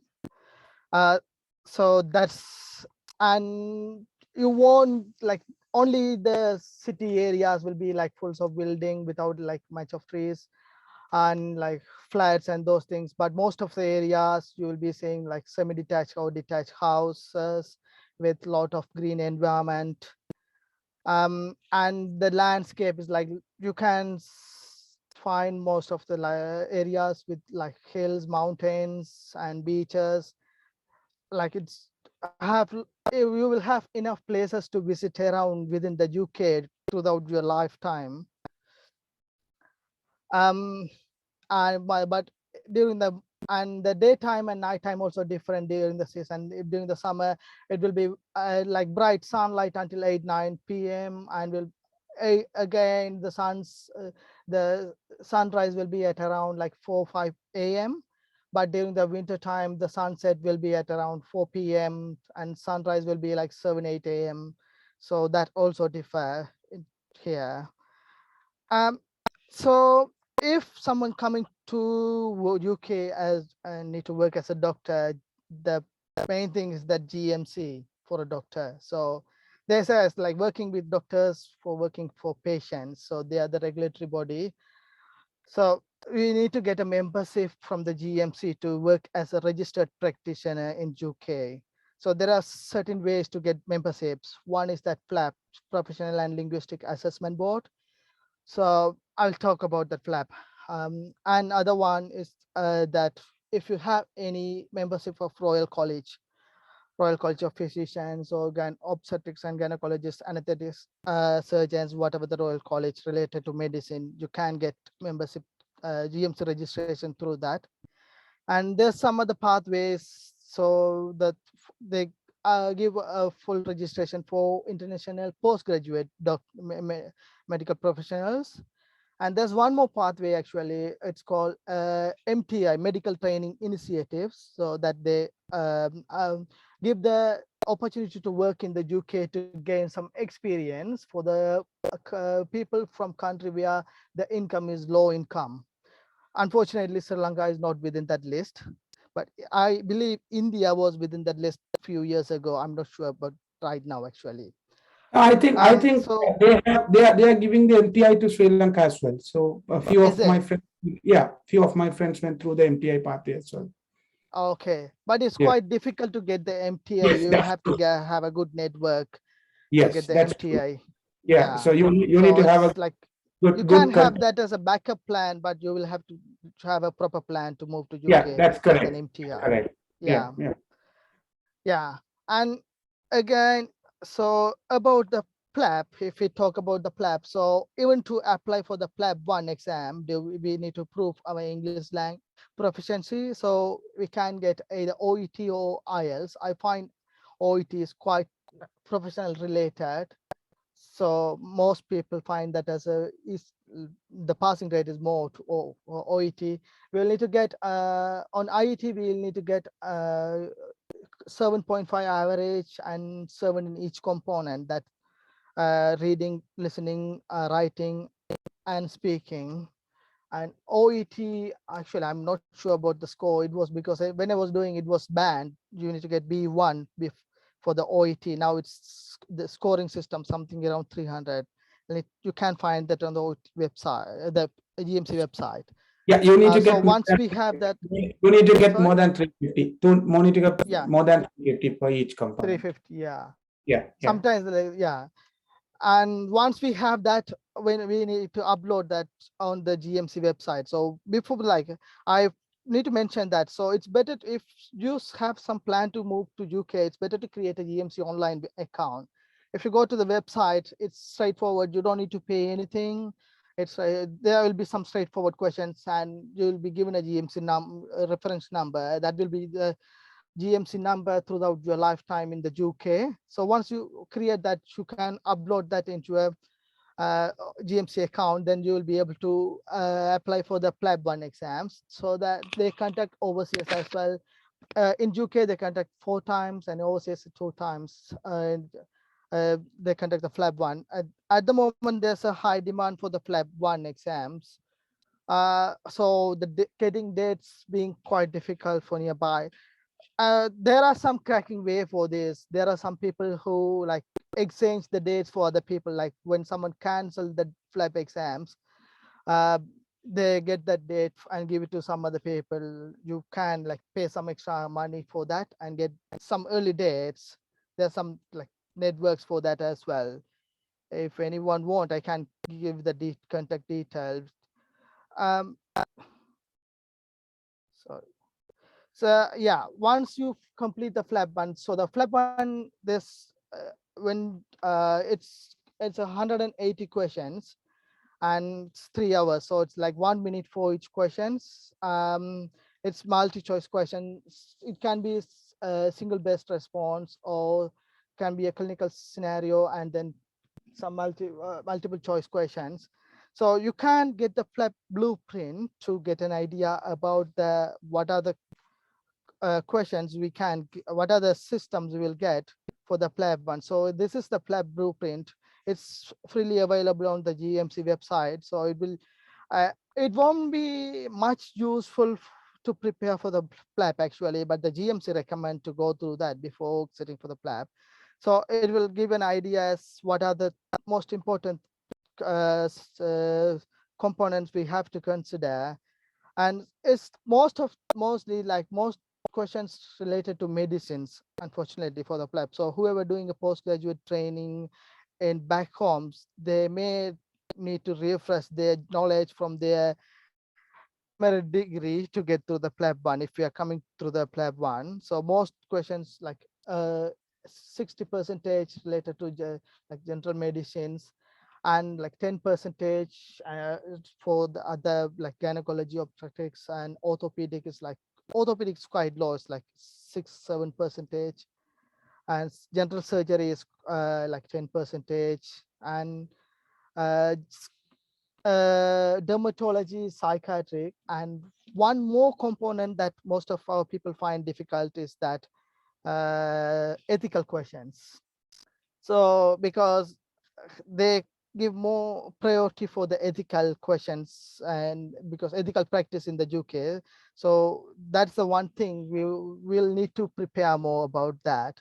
There are a lot of ways to prepare for that. Actually, honestly, I prepared only for 1 month for the PLAB 1. I used some online resources. What I would advise, you will need to stick to one resource. If you try to use multiple resources, you will get confusions and you will be spending more time in one question, so one topic. So Mauro Education's also creating a FLAB 1 preparation. So that's that will be like enough resource, mostly enough resource for the PLAB 1 preparation actually. As you most of the times you wouldn't need any textbooks to refer if you only need to pass for the exams. I'm telling that if like, but some people prefer to have it like proper reading about the topics. But if you need to read about that something, that you can use the Oxford handbooks, no need to go for the big textbooks, and that will be enough to prepare for the PLAB 1. Once the passing rate for the PLAB 1 is like around 60 to 70%. So there are quite a considerable amount of failing rate for the PLAB 1. It's mostly because of the ethical questions. Most of the people find it difficult. Whatever we find as ethical, we will find is something different here. And some questions, ethical questions, difficult to understand if we are not familiar with that. So it's better to spend a good time there regarding the ethical questions. And it's like the average passing scores like 110, sometimes go down to 102, 103, sometimes go up to 118, like that. It's like around 110 out of 180 questions. This is the passing rates with the passing score. It's they decide the passing score each year, so it's different for each year. So once you complete FLAB 1, you can apply for the PLAB 2. And again, it's quite difficult to get early date for that. This is the reason the UK pathway, the PLAB pathway can take a while, maybe 1 to 2 years to complete that. But again, you can like find some people who cancel their exams. If they do something like that, you can get their dates, but you can't directly exchange that. You will have to rebook they will have to cancel the PLAB exam on the GMC website, and you will have to book that like immediately after that to get that slot. There are some people who do those as well for some extra monies if you want to get that. But nowadays, because of the demand, it's been quite difficult. For the PLAB 2, it's most of the people, they attend the course conducted in UK. There are a few centers, they conduct course like for the PLAB 2. So it will be like maybe 10 days, 15 days face to face, because they teach the practical stuffs as well. So the way of the exams, it's 20 stations, and it will be some clinical scenarios or ethical scenarios, and it will be 8 minutes for each stations. So like there will be 2 stations that they don't score for the exams. So 2 stations for the rest stations, and 2 stations they don't score for the exam, that they prepare the scenarios for the next exams. So it's mostly out of 16 stations they get the pass rate. So it can be like some emergency situation like unresponsive patients, or it can be some counseling for some people, some like elderly people or young person, teenage person, or it can be some complications, managing some complications in wards like that. It will be as again, it's as per the blueprint, but it's difficult to predict as what could be the cause scenarios.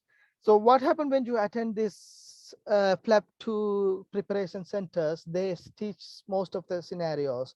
So they get most of the scenarios from the people who are attending the PLAB 2 exams. So you will get to know most of the scenarios, but GMC also know that there are preparation centers, they teach their scenarios. So you won't be able to memorize and tell whatever you have memorized in there, because the GMC examiners, they are very good in detecting that. If they think as you are telling whatever you have memorized, then they won't give you a good score, and they have the right to fail you as well. Usually the course is 15 days. So what people do, like if you can't get the visa for the PLAB 2, because you will have to attend that in person in either in Manchester or in Oxford. So when so they get the visa, and they come to UK maybe a month before the exam, or else you can even apply for the visa for the PLAB preparation course as well. It's a tourist visa. You can apply for that as well. So they come for the preparation course and attend the course. And the good thing about the preparation centers, you will be able to find people who are going to do the exam soon. So you can prepare the scenarios and practice the scenarios with other people. I think that is the most important preparation about PLAB 2. That will be helpful for passing the PLAB 2. If you prepare in proper way with other people without memorizing, if you're understanding the scenarios and doing that properly, you will be able to pass that in one go. Again, the pass rate is a little bit more for PLAB 2 actually. It's like 65 to 75 pass rate. But again, so you mostly like there will be some 1 or 2 new scenarios in each most of the PLAB 2 exams. But that is not going to affect much, because if you prepare the PLAB, so you will be able to prepare manage the new scenarios as well. So you won't have any difficulty to manage the new scenarios. And for the passing, mostly it's like if you pass 11 stations, 12 stations, you will be able to pass the PLAB 2. So that won't be a difficult actually if you prepare that and if you give a good time for that. the most important thing they notice during the flap 2 is your communication skill and the ethical skills. So what I found that it's not whatever, it's not they are looking for whatever we have the knowledge, because they says that they have checked your knowledge during the flap 1. So mainly they're checking for the ethical and communication here. So there should be a good flow when you are doing the flap 2 exams. Like you shouldn't give a uh, give the opinion that, or the examiner get an opinion that you are thinking, or you are spending some time in thinking. So you should have a good flow. Whatever you are telling is something wrong or right, just need to go in a good flow, and like that will give you a good score. So even if you have limited knowledge in some topics, you will need to show good confidence level during the flap 2 exams. Those are the important things. They are not looking for the knowledge mainly in the flap 2. Obviously if there is something very going very wrong, so like for example, if they are giving some scenarios, patient with some anaphylactic reaction, you shouldn't kill the patient on the scenario. The patient should be alive at the end of the scenario, but you can take multiple detours to make the patient survive, then you will pass the scenario. That's how the exams, they're not looking for the knowledge. And once you get this flap 2 completed, you will need to get some documentations, something called EPIC. So need to get the primary degree certificate verified by the EPIC. That take quite a few times. So you can start that as well when you are doing the flap 2 exam, because the EPIC itself, it doesn't require other than the primary degree, but the certificate is valid for a certain time only. So that again, you can like sign up on the EPIC website and need to upload your primary certificate, and the transcript as well, if that is available, and they will contact our university directly, and then they will verify the degree, and then they will issue the verified certificate. That is the one. After that only the GMC will accept our certificate. So if our university delay in verifying our certificates, that can lead to some delay in that. So that's another thing that you can do while you are preparing for the flap. And once you get that, and then you will need to go in person to get the GMC registration, and then you can get the GMC registration. If you have done the internship already, you will need to submit those documentations. uh, um, uh, Most of the internship from the Asian countries are accepted by GMC as a foundation year. So in UK, the foundation year is basically found 2 years, foundation year 1 and 2, but it's not the same in other countries. For example, in Sri Lanka, it's only 1 year, and it's equivalent to the foundation year 1 and 2 in UK actually. So if you have that, you can submit that, and you will get a full registration to license to practice. After that, getting the job, it's different. Before moving to that, I will mention something about these other pathways as well. So if you have the registration, if you have the membership of Royal College of the Royal Colleges, again, you can apply for the membership at GMC registration website, and you will get the full membership at with license to practice. And about the full registration for international medical graduates, that actually it's sponsored by the trust, so that if you get job, you will get that registration. So if you have the registration through flap, you will have an opportunity to get job in whatever the specialty you would like to get, depend on your experience in back home. um, uh, there is something most of the people do while they are doing the flap too. So because when we are applying for the job in UK, they expect if you have UK experience already, and those people get priority, or else they will expect if we have done any clinical shadow in UK.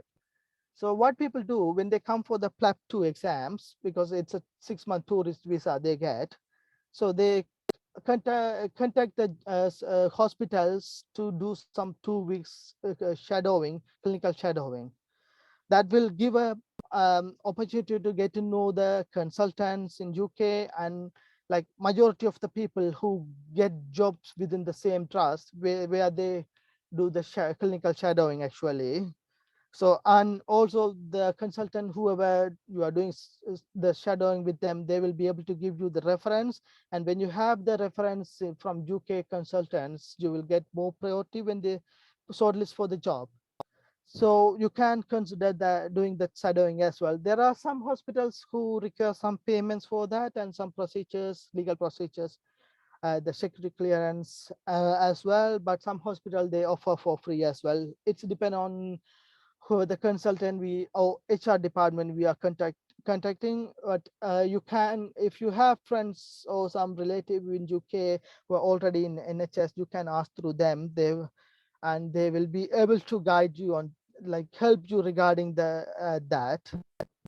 Sorry, Shrikant. So I'm sorry to interrupt. So what is our duty? So why we are gathering here? So we will try to help our juniors and the colleagues, right? So somehow we have a lot of friends here. So we will form a team and we'll find some kind of help for them, right? Or to find maybe observe a job. But honestly, NHS is in crisis, right? So they need more doctors. So somehow you have to get your registration, GMC registration. So if you have GMC registration, obviously you can get job. Getting job in NHS is not a matter. Yeah. Getting job is NHS is, it's not a matter, but it can take some long time. It's depend on whatever the other things we are doing that. For example, if we have the clinical shadow and UK reference, we'll get earlier, and otherwise it can delay a little bit. And one more thing before moving to UK, I would advise about the postgraduate training in the UK. So there is something called Oriel. So I got a screenshot of that. It's this is one. So this is the website where we can apply for the postgraduate training. So if you go into that website, depend on whatever the specialty you are looking for, you can find the person specification.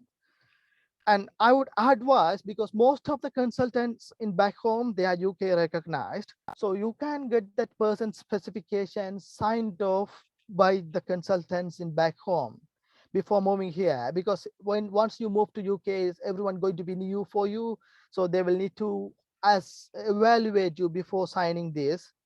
And you can transfer some skills from abroad as well. So if you are considering, most of the people will considering entering to the training.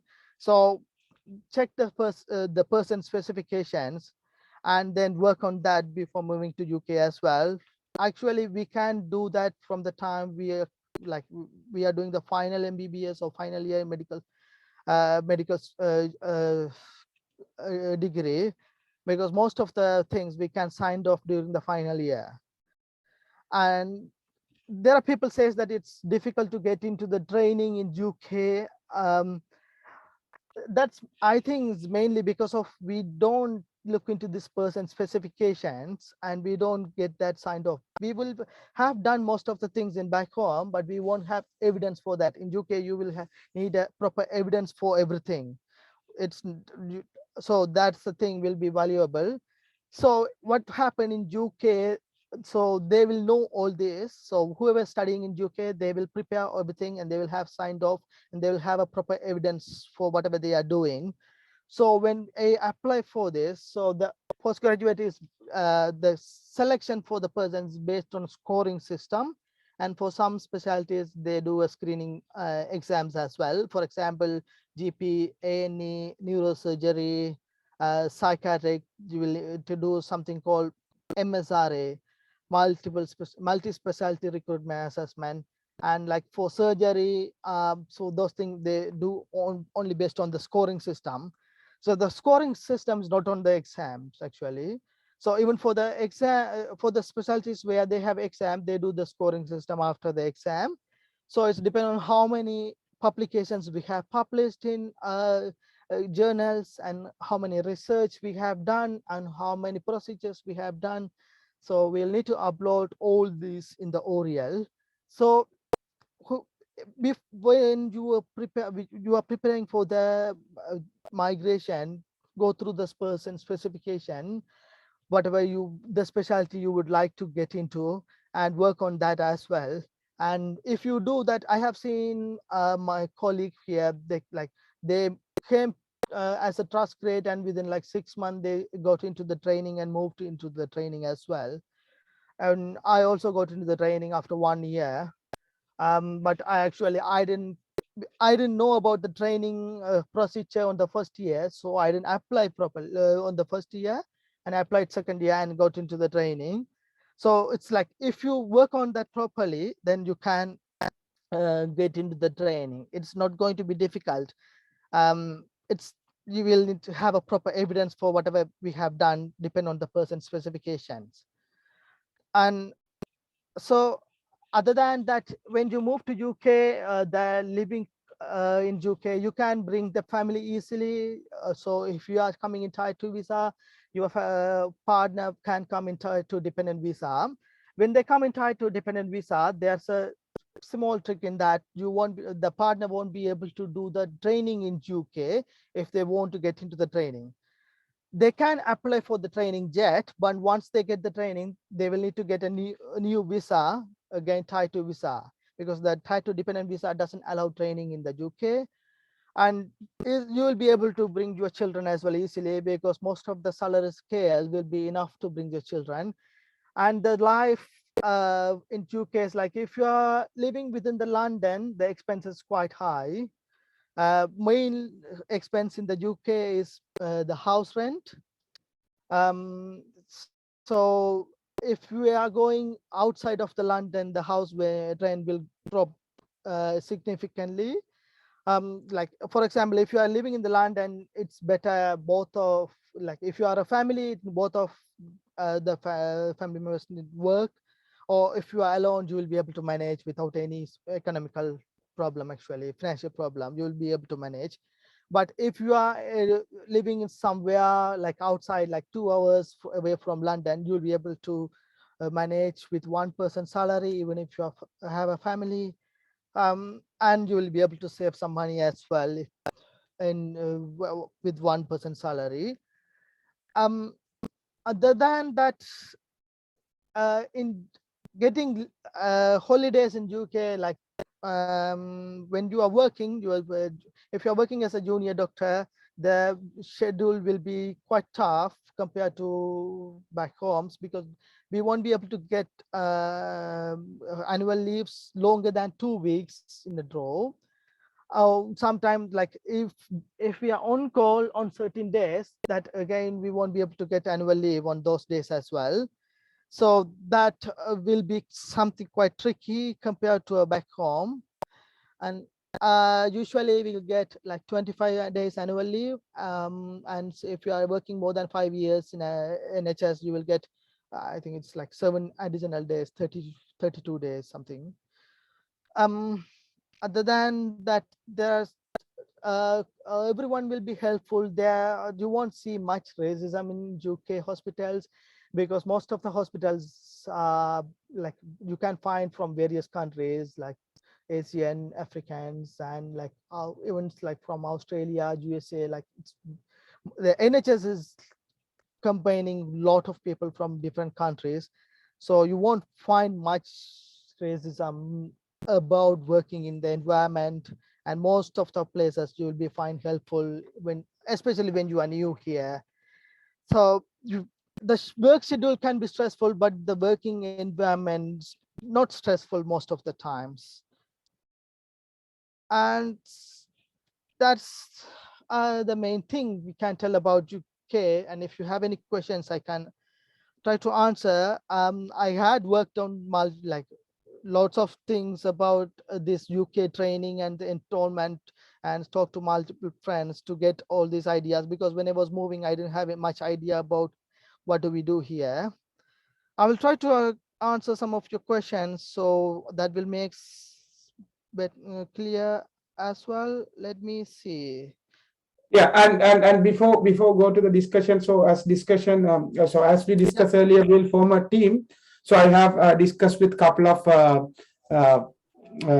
tutors who are involving with PLAP and the other exams. So we will form a team, and we will try to help our colleagues and juniors to prepare the exams and find the jobs and other manners. So some of the friends are asking whether it's possible to prepare for PLAP 2 from Sri Lanka. Yeah, of course, we will arrange through the online. So we will have a chat with the relevant people and we'll arrange those things. So once we start this one, we will gather more and more people to our team and we'll work together for our colleagues. Actually, it's already like in multiple countries, they do conduct this PLAP 2 preparations in like back homes as well. So like you will have know all these stuffs, whatever you have to do. So whatever you will need to learn is that how you present that in the exam. That is the most important thing. So if someone can guide from UK, then you will be able to prepare from back home. That won't be a difficult task.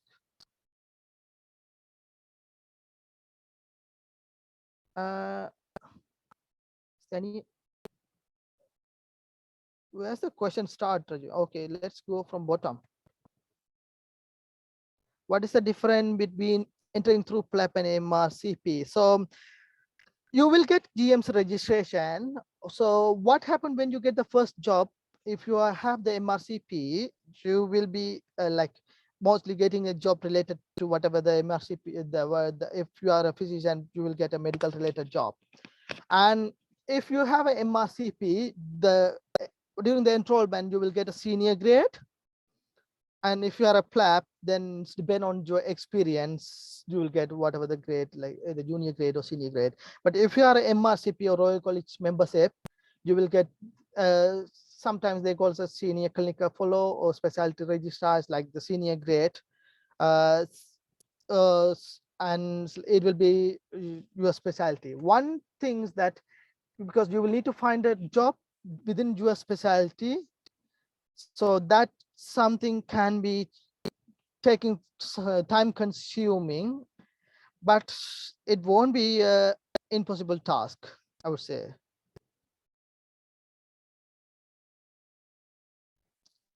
Somebody asked about unauthorized pathway of PLAB 1. It's not unauthorized pathway. What happened? So people apply for the PLAB 1 exams and then they cancel. So what people do is, like, if they cancel, that slot will become available for the PLAB 1 exam. So that's when they cancel, someone can book that slot, that slot. So it's not unauthorized slots like the official slot, but you will need to have the space. So like there are some people who sell these slots if they can't do the exams. For example, they expect some money, because if you cancel the slot like exam within certain dates, you won't get a full refund. So in that case, they will ask someone, like if there is someone who is looking for a date, they will ask for some money to get the money they paid to the GMC to get that back, and they will cancel that, and you will apply, you will book for that date. So some people do the both, cancellation and booking at some odd time where other people won't be trying to book. So that's how it works. It's not something unauthorized, but the money involved is that unauthorized. It is, if it is, no, are you talking about Northern Ireland or Republic of Ireland? Somebody asking about Ireland. If it's Northern Ireland, it's include, if you have GMC registration, you will be able to work. If it's Republic of Ireland, it's different. Yeah, somebody asked whether do we want to do MRCOG Part 3 or MRCP or placement for GMC registration. Yes, you need to do MRCOG Part 1, Part 2, Part 3 and MRCP placement as well for your GMC registration. And another question, somebody asked if they have done PLAP and MRCOG. and full training program in UK? Can they work as a consultant in Sri Lanka when they back to Sri Lanka? No, you can't. So the Sri Lankan postgraduate and the consultant pathway is a bit different from UK. So you can't. If you are passing the border, your qualification is not valid. Certificate Yes. is validated for doctors. That's what happened for our degree as well. To get it Yes. validated, only we are doing this. Somebody asking about UKMLA. So UKMLA, they are trying to introduce. There are some delays in introducing that. So they say it's going to be similar to USMLA. But what happened is going to be the same exam for the UK graduates and the overseas graduates. So it's going to be so it's going to be a little bit more tough in the initial stage, because we won't have any ideas what's the questions likely to be and what are the questions going to come. Again, in UK, most like NHS is run by overseas staffs mostly, so they will need overseas staff, so they won't make it that much difficult for overseas people. Okay, Sivakant, So thank somebody you. asked about gap in CV. Okay. Yeah. Let me ask Sorry. about the gap in CV. That let me tell that as well. Gap in CV is not a problem. I have seen people who have worked after like 8-10 years as well. Even our seniors, they started to work here 8-10 years as well. Only one thing you will need to do is you need to explain as what were you doing during the time. It doesn't need to be something related to medical, but need to explain that, and then they will accept that. Yes, Rajivan. Like, yeah, I'm running out of time because I'm on my break. I'm at work now. So thank you for this opportunity. If there's any questions, I think the WhatsApp group I can answer, and Rajivan will answer, or there will be a lot of people to help Thank you you. for your valuable time. Yeah. Thank you for your valuable time. So Thank you. we are having another colleague from Australia. So Yeah. we will discuss about the AMC. Then we will discuss the doubts. Thank you, Sivakant. So if any Thank doubt, we can discuss through the WhatsApp group. We'll start the question discussion as well as early as possible. Yeah, thank you. And Shavi from Australia will discuss about the AMC. Hello, Shavi, welcome. Hello, good evening, everyone. So thanks for inviting me tonight. I'm just trying to share my presentation with you. Can't see for some reason, sorry. Sorry, I just send it to my Google Drive from the.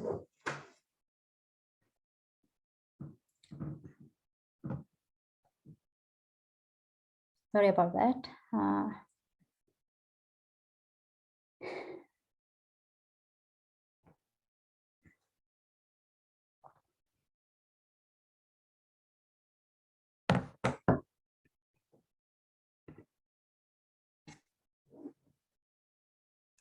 Just give me a second, sir.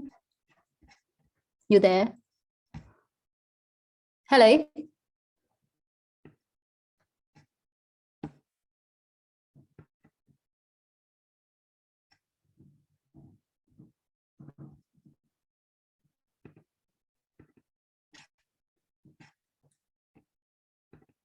Yeah, Shavi, yes. I'm trying to share it from my Google Drive, so.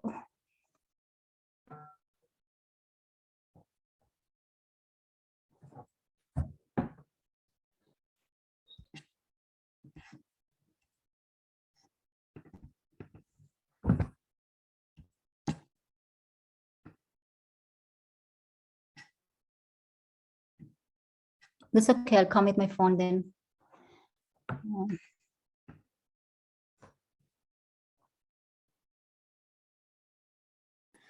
Good evening, everyone. Good evening, everyone. So nice to join with you guys today to discuss about AMC examination. So I have a very brief presentation here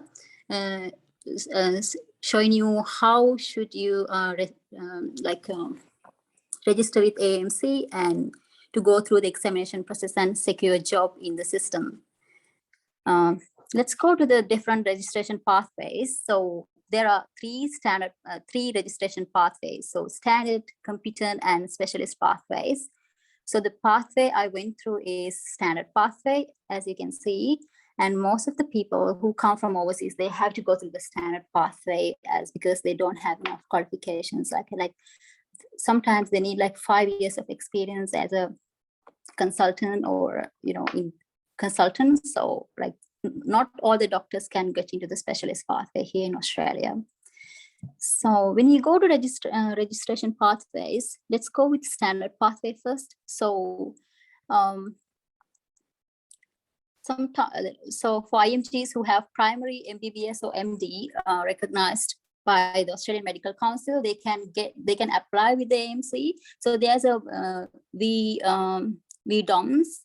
It's called like a World Directory of Medical Schools. So if it's approved, like it's like eligible, if your medical college is recognized by the VDOMS, you can apply for the AMC. I'm sorry, I'm a bit panicking at the moment because I haven't participated in such a long conference. It's like more than 300 people today. So let's go to the AMC examination, like the CAT MCQ examination. AMC have two parts, so AMC CAT MCQ and AMC clinical exams. So like CAT MCQ exams, if you go like, it has 150 questions, MCQ questions. So the pass mark is 250. So there are 120 scored items and 30 pilot items. So pilot items are not scored, so you don't get marks for that.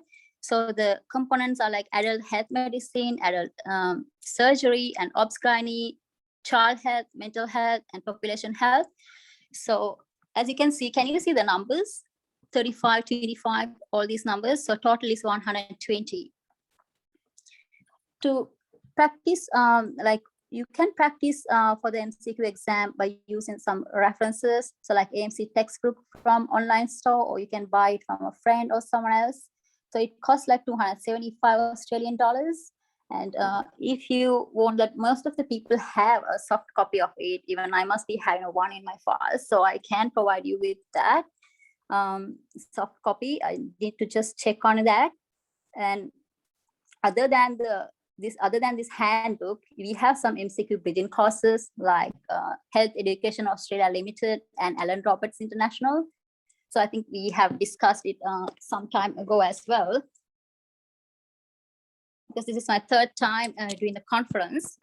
So I have given the links for you to click on it and have an idea. So the latest 10 weeks course is like 1,200 Australian dollars it cost.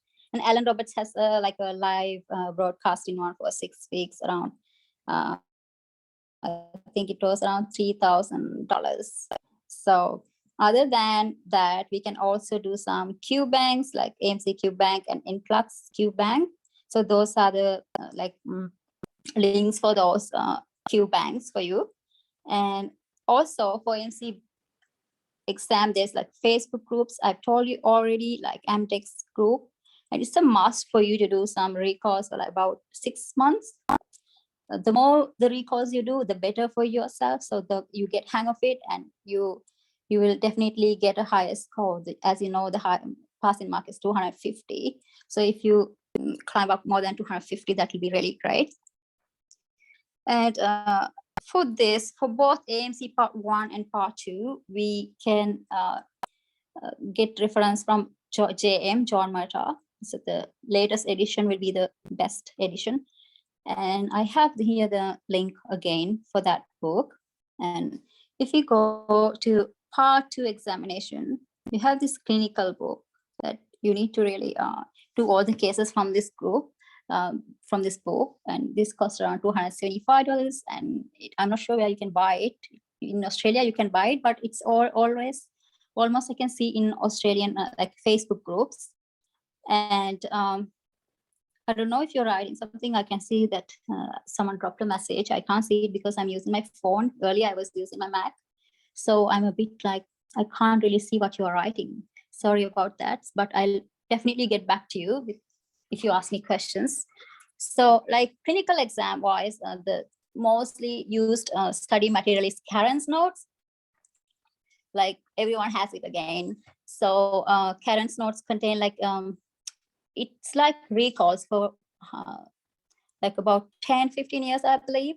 So in those recalls, they have a good collection of recalls from all the streams like ONG and PEDS and surgery, medicine, and public health and ethics. And however, this I should say that this material is not updated, so you need to use some guidelines and up-to-date or BMJ best practice for you to have your own way of expressing yourself and talking to examiner. Like it's all about talking in an AMC clinical exam. If you get like really, really scared, like some people like me can panic, you can have a beta blocker for that. And if you go to bridging courses, like we have again the same bridging courses we take for MCQ exam. Heal and Alan Roberts. I took the Heal course and I highly recommend Heal course. It's like I think the tutors are specifically trained and they are very, very like intelligent and they have knowledge and they are up to the mark. So with Alan Roberts, I'm not sure because any person who can pass AMC exam like without a like, you know, without any more experience, they can join as a tutor in Alan Roberts. And then for AMC clinical exam also, you need to do recalls, and there's a specific group called AMC Clinical Exclusive. You can send a request and they may accept it. Sometimes they have some conditions. So you need to show your AMC like candidate numbers, some papers for them to approve you. And let's, since we talk about these AMC exams, AMC 1 and AMC 2 is a must. However, we can bypass AMC 2 by getting a WBA position. That means work-based assessment. I'm not sure if you have heard of it. Must be some of you have heard of it. This one is specifically done after AMC Part 1 in specific hospitals. Like there's a list. I have like in the next slide of mine, I have put a link for you guys to have a look, just the sites. If you're applying from overseas, it will be easy. You directly contact the name of the person who is dealing with this. And currently I'm working in a hospital, they provide WBA. So then what else? Other than this registration pathways, there's competent pathway for the UK, Canadian, Irish, Scottish, USA, New Zealand graduates, and also there's specialist pathway as well. So basically 3 pathways. What ERPM candidates can go through is standard pathway. And let's go back to our, like for any other exams, like you need to verify your degree. So we have here Australian Medical Council, sorry, we have here Primary Source Verification Agent in ECFMG. Like you need to make first of all, you have to submit your degree to ECFMG to check that if your qualifications are verified or not. Then you make an EPIC account, then the AMC portfolio for that. And then I have mentioned the fee included here. So for that EPIC account, that you pay most like 130 plus $100 US dollars. And for AMC portfolio, I can so AMC portfolio, I'm sorry, I get distracted by the questions. I can see, I'll give you my email address for sure. So it's in the end of my presentation. So, well, what's next? For AMC portfolio, it will be like 500 Australian bucks. So, and I have given the link as well for you to click on it and have an idea.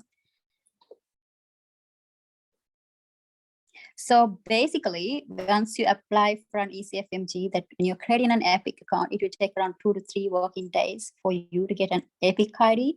And you need this EPIC ID to establish AMC portfolio.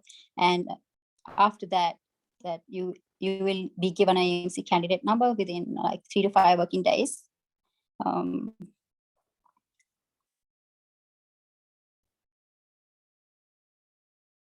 Yes, so yeah, in the next slide, I have shown once you get your AMC candidate number, you can, once your report coming back from the EPIC and the ECFMG, you may be able to apply for your AMC exams and sit for it.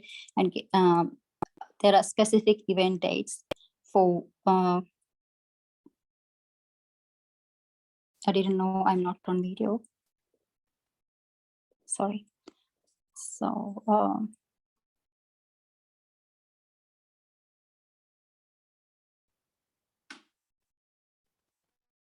Yeah, after sitting, like, then you will get your AMC.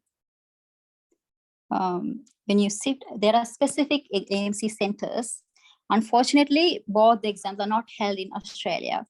So because MCQ is held in the PSNU centers, there's none of them in Sri Lanka. In other countries, they do have. So maybe you can go to one of the countries and sit for it and pass it. However, I think the clinical exam is held in a national test center in Melbourne, and also it's held in online as well. So it's for you to like clarify with the AMC when you book in, because things can change from time to time, week to week. So there should be the latest thing, even though I say something that it's not the most confirmed thing, because they can change the center as well. So currently at this point of time, it is in NTC, National Test Center in Melbourne. So charge wise, I can see that you can see it in this slide.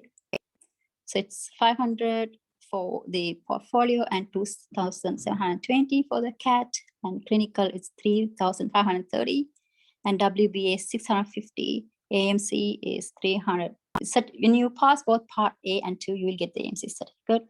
It's 300 Australian dollars. It costs, like, if you need some other copies, you can get it from them. It will be an additional cost for it. And let's go. So these are about the board and exam stuff. So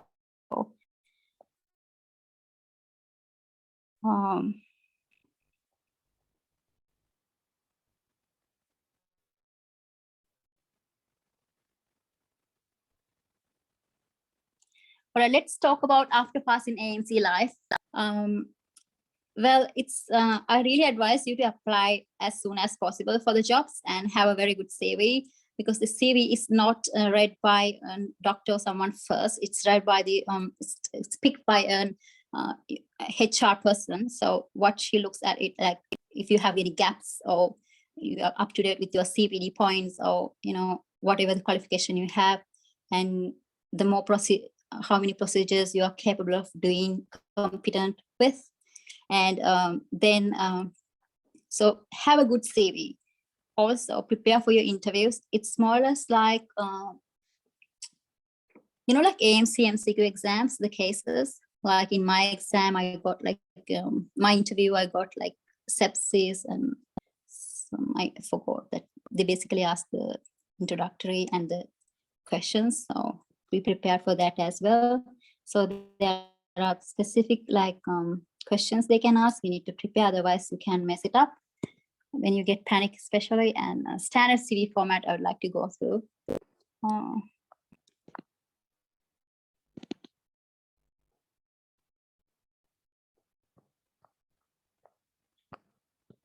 Hello. It's not. Yeah, can hear. Okay, so standard CV format is like, yeah, so personal information and qualifications. Then if you have done bridging programs, it's a plus for you. Like they think that you have adapted to the Australian system, because those bridging programs are like regularly checked by the AMC. So, and they believe that once you're done, that you are a qualified doctor. So, and the clinical procedural skills has to be, as I told you before, it has to be put into the CV as well.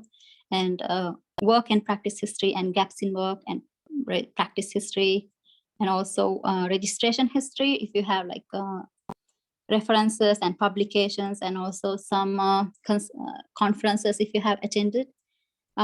Also, if you have any memberships with Australian like a college, it will be really looks like wonderful, like it will be great.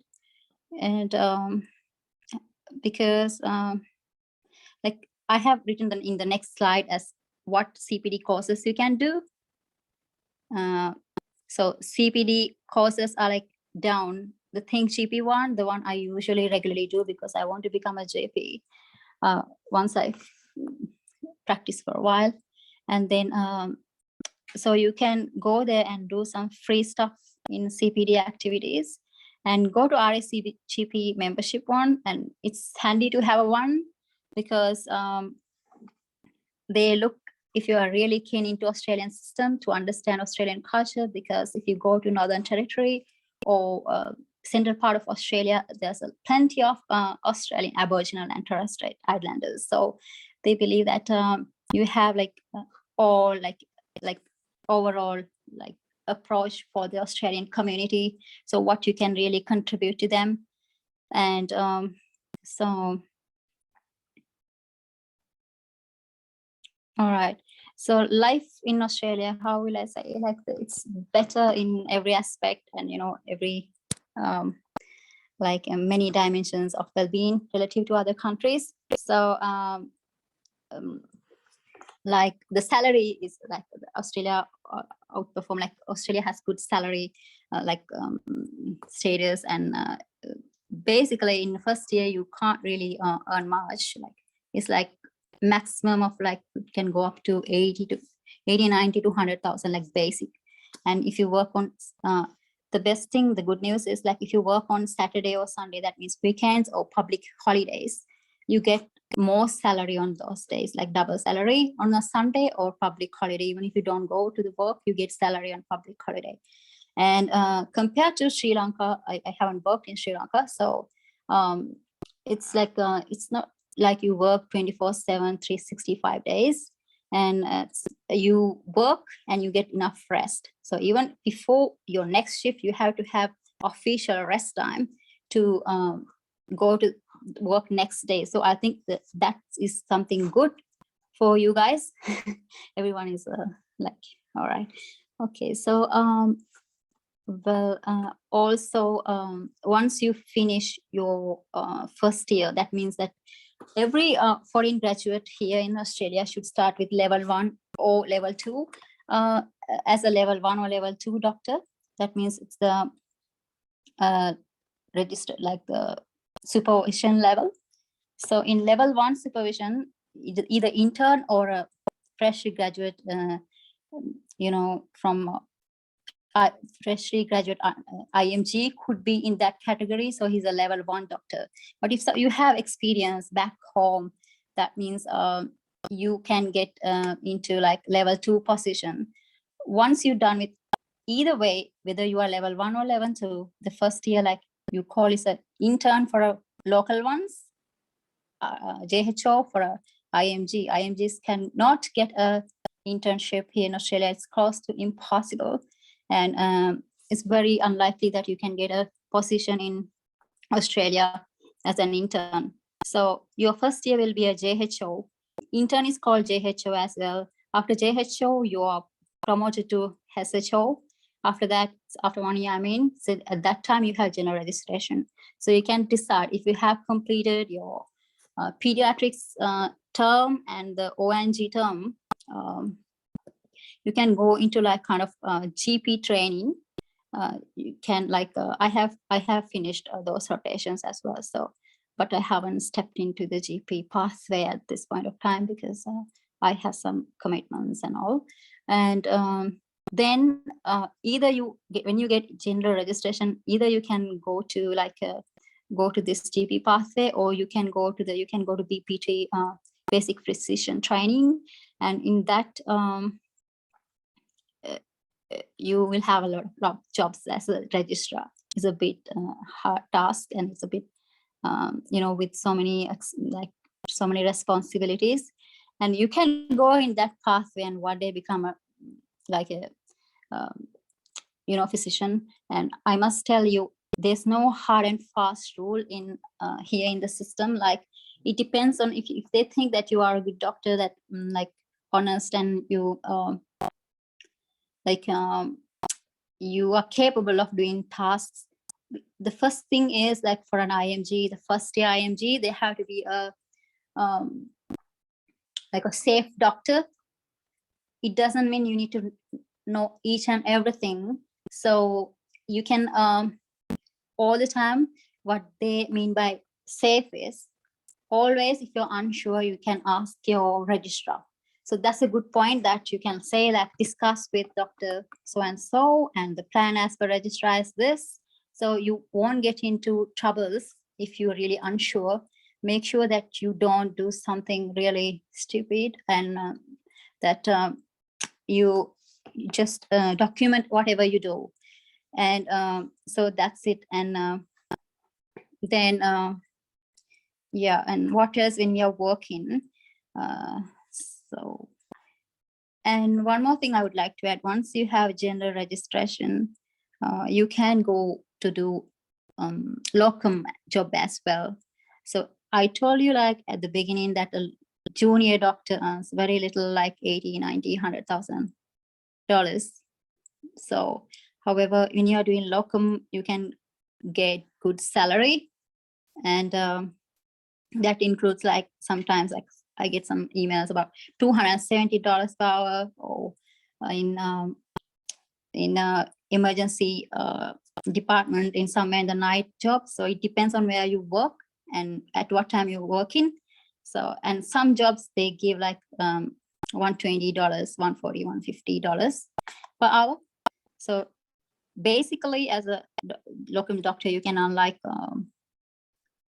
$15,000 to $16,000 after tax. So that's a good thing. And as well. And also, I'm not sure if it's boring. You should tell me what I should talk about. I really don't go through the messages at the moment.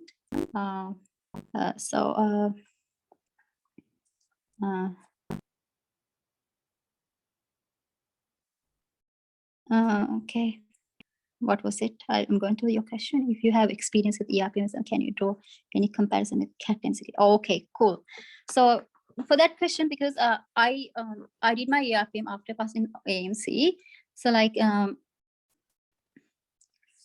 what can I say? I think ERPM exam is difficult than the AMC part 1, because ERPM exam has some plus minus, like minus questions, which gives you minus marks. So we don't have that thing over here. It's like anywhere else in over the world, like international medical exams.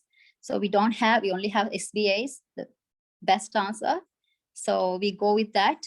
And I think if you really practice exam questions in the handbook and MDEX or MPLUS or recalls, I think this is something you can really achieve. So I believe I ask you to dream big and always be positive that it's something doable. And I believe that AMC is easier than ERPM, because I did that exam and somehow I passed from first time I passed clinical exams, 3 exams, and then also I have completed my ERPM exam anyway. So yeah, so I believe. So next question is,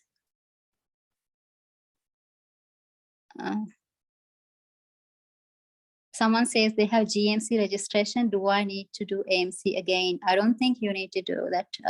You can directly apply for the APRA if you secure a job.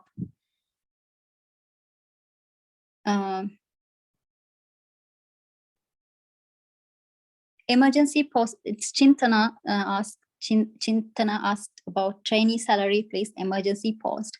I don't know what do you mean by emergency post. It could be RMO for SHO or PHO or registrar. So it depends. And actually, there's not much big difference if you're working for a contract position. That means that you secure position through the RMO campaign, or you apply for a job and get a contract for 1 year. So in that job, you get like $100,000 to $150,000.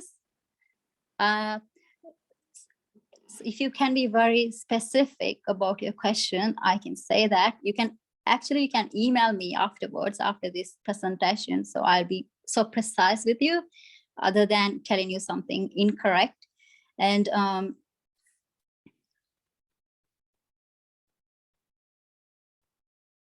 I'm not sure about, yeah. There is a question, Savi. So somebody asked, what about the job opportunity after completing AMC Part 1? Okay, it depends. Oh, yeah, that's a good question. Thank you for asking that. And it depends on how many years of experience you have. If you could kindly type that for me, like how many years of experience you have, I can give you a better idea of that. So experience, how many years? Because if you have passed only Part 1, you can definitely go to that presentation, click on that link and find a supervisor or the doctor who's doing that, and find a WBA position directly from Sri Lanka and write to the doctor and get your thing and come to Australia if you have many years of experience. But if you have less number of years, that's a bit tricky. I don't believe you'll get one unless you are a PR or a citizen, but it's not guaranteed. I don't think, I'm sorry, I'm a very positive person, but I don't agree with that. Like, I don't think you will get a one if you have very less number of experience. Sorry about that. And so I wrote in a paper, like once, like when you apply for a job, certain things matter. Like if you have passed Part 1 and 2, that's like gold. You qualify to get a job. Like, even if you don't have much experience, Australians do believe that you are a smart person, that you have cleared something similar to like their local exam, and they believe you are similar to one of their colleagues. So you might get a job in that case, and chances of getting a chances of jobs is very higher than if you pass like only one part of the exam. However, having said that, you have to have like a CPD points done and no gaps in your history. Like gaps wise, I say that I heard one of the doctors from UK said there are no, like you don't have to have a medical gap, but I do believe that here's a bit tricky. The medical background you have, like that's better. And yeah, so, and also if you have like, if you have one exam and years of experience, you can try to get a WBA, and you can still try to get a job if you have years of experience with Part 1 with limited registration. So it's your duty to find a job, and once you are doing that job, it's your duty to find a job to get all the rotations. You need to get general registration. What are those? Let's discuss. So those are general medicine, 10 weeks, and 10 weeks of surgery, and 7 weeks of emergency medicine. So, and yeah, so if you get those, you might or might not be getting this rotations in one single hospital. You may have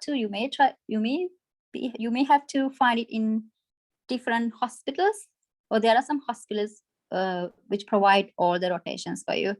And yeah, my email address is drsavitisilva@gmail.com. It's in the last slide I have mentioned. I try if someone contact me through my email rather than the number. So if there's any case, if someone really needs to talk to me, I always get the number, call back, and I'm really sorry. I blocked the number because I want to have a good sleep. Sorry about that. but I always talk. If someone wants to talk to me, I always If they want, they can contact through the group as well. So they are in the group, so they can contact through the group as sure. well. Yeah. That sounds really great. And yeah. All right. And Shavi, as we have a separate team, like for the USMLE, I have a separate team. For the PLAP, I have a separate team. So for AMC as well, of course, we are having a separate team with you. So as we discussed for the other license exams, so what we are going to do is we are going to help our colleagues and friends by doing some guidance and some exam paper discussions, and we'll guide them for finding the placement as well. So Sure. and of course we'll let our friends to join with us to work with us once they get the job. So then obviously they will be a good resource person for the next generation or next paper. Sure. Do you want me to? Am I allowed to talk more? Yeah, of course. Because I really want to help with Of course. Sri Lanka, because all of them are my ERPM colleagues and junior doctors. So I really want to help them. And yeah, because everyone deserves to have a brighter life. So guys, all right. So Minoli asked, okay, I'll write my email address. Everyone is having that issue. I think Minoli has already contacted me some time ago. I remember her name. All right.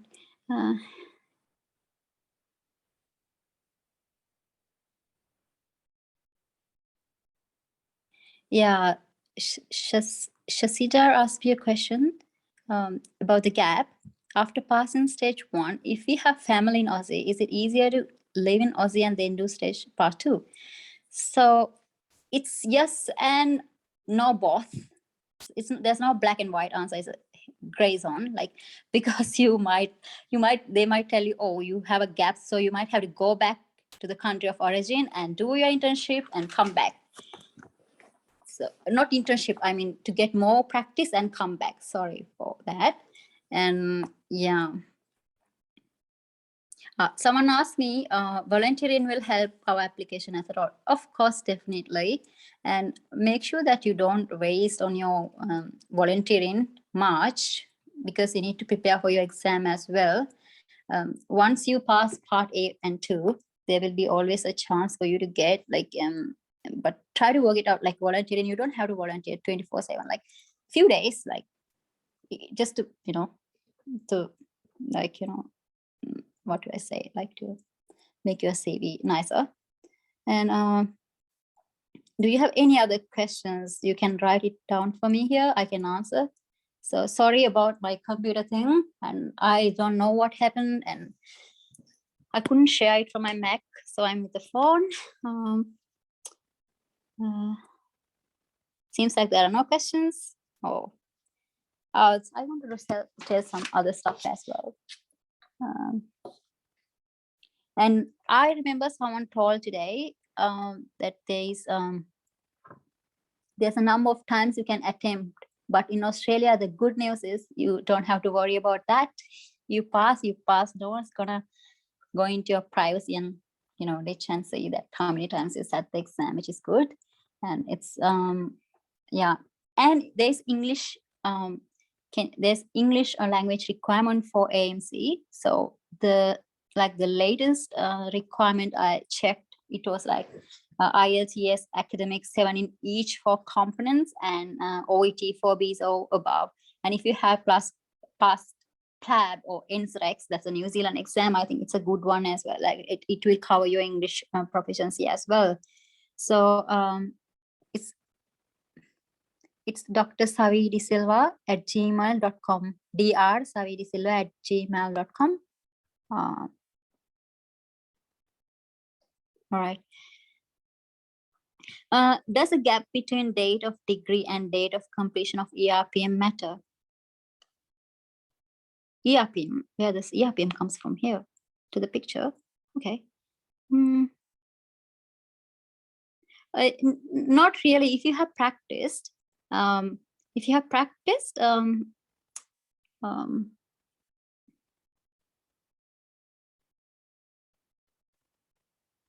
if you have like recency of practice, that would do that will be fine. So yeah, there's no like degree and the ERPM. And I should tell my colleagues, guys, ERPM.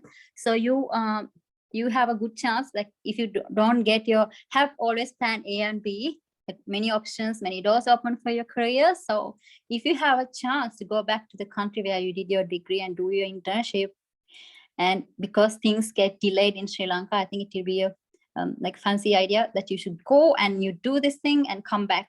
Like then you will save a lot of time. I think that when you do the internship, you get some time to pass part 1 at least, so you won't have a big gap while you're doing part 2. If it's possible, I highly recommend, but always do ERPM as well, because it's the country of origin where we are from. Even myself, I did ERPM because in case if I had to return to Sri Lanka. So, and Viraji asked how long AMC part 1 will be valid till we do. There's no such thing. You can take some time. If you're working, that's all good. If you're not working, that's an issue, but make sure that your gap is not that high and you pass it like as soon as possible. Like there's no such gap. The only thing is here is CPD and recency of practice in Australia. To most international medical graduates have to work as a rural doctor. I don't believe so. No. I don't know. I don't think so. I don't think so. Not all for sure. So some of them, like some of my friends who has more experience, could secure a job in Melbourne, in Victoria, but I had to go to Queensland because I got that job soon after applying for that. And I must tell you that for any job, if someone is in Australia is in this conference, they know how many CVs we need to send for us to get a job. So it could be even up to 100. So don't lose hope. Always stay positive, stay positive. That's what I have to say. So you will get there one day. So be patient all the time.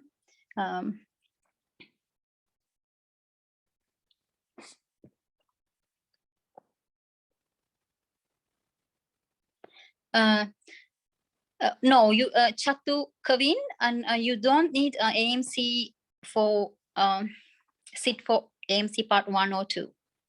That's a good thing again. So so is it more, Deshan says, is it more advantageous between medicine and surgery for internship compared to pediatrics? Well, there's no such thing. I don't know. It's very individual, because you are the one deciding who you want to be. If you want to be a generalist or physician, GP, I think doing medicine will be like really, really nice. And medicine will give you like, medicine covers most part of our body. So like you will get in touch with, you will cover many like areas. And surgery here in Australia is pretty easy. As a RMO, you don't have to do much, and all the plan is coming from the registrar. We just do the clerical job sort of thing. However, we have to go for surgeries as well to assist. So as like a starting doctor, fresh budding doctor, I don't think like we need like, trust me guys, my internship is coming from Russia. So I have done internal medicine in internship. So I have intern medicine. And I had to request specifically, please give me some like weeks of surgery at least. So I did some in cardiothoracic unit in Russia. So someone says, have a long clinical gap. Will it be hard to get a job? How many years of long clinical gap you mean? And where have you been, like in Australia or in Sri Lanka? So Harry, you said you have a long clinical gap. Can you clarify that to me? Like how many years of clinical gap? And let's go back to Kartiv. Different level home salaries. Okay, that's a good question, because I forgot something to tell you. Like once you get like $70,000 to $100,000 as a level 1 doctor, I mean JHO RMO level, RMO first year, and there's something called REMSERV. So in Queensland we have REMSERV, it's salary sacrificing. So in that case, what we can do is like we can deduct our salary pre-tax, so we get more tax, like we get more money to our hand. It's a system in I think all over Australia, because I have practiced in Queensland. We had RemServe, and I think the other one was Smart Salary, if I haven't made a mistake. So in in RemServe, they deduct, like they give you like $9,000 pre-tax money to you, so that you will benefit from that as well. So you can add that, oh, I'm paying for my rent, or I did this shopping, whatever, and you can get your money back from where you call from the system, Queensland Health, from the health system you're working for. And the other thing is like when you're earning this amount, you pay taxes, not like in Sri Lanka. So in those taxes, you can also return these taxes if you have done something. Suppose that you buy a computer. Oh, this is for my work purpose. You give the bill to the tax agent, or you just upload by yourself to MyGov, or just better to buy a tax agent if you don't have a MyGov. MyGov means an account for Australian citizen and PR. I'm not sure if it's for the other citizens as well. So in that case, if you can claim back for your computer, your iPhone, your smartphone, and your internet bill, like net utility, I mean, and sort of many things. So yeah, and I think I quit someone else's questions. So and about the level based salary. Okay, so 76 to 100 and plus add-ons for your public holidays, work salary, and also for weekend salary as well. So it depends really. I can't exactly give you a sum. However, if you get your general registration, if you do a locum position, you get jobs in like in any hospital where they want a locum doctor, and you need to really get you get paid well, and you get accommodation, so you don't have to worry about that. So guys, I believe, be positive, because take this as a good investment, and I don't want your lives to be ruined because of the current situation in Sri Lanka.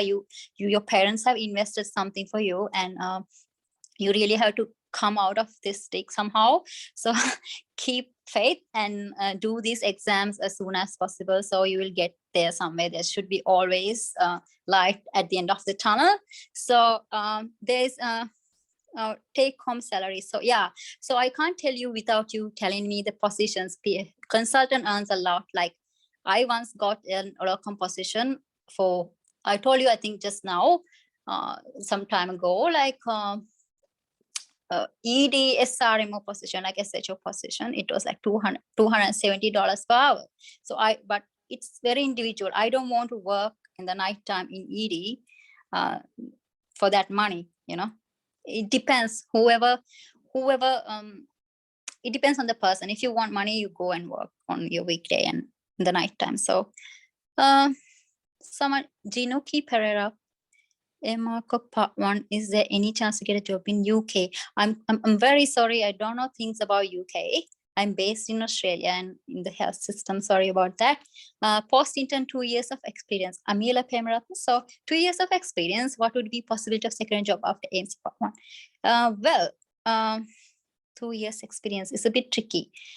You can apply, you can try always to apply for WBA, workplace-based assessment.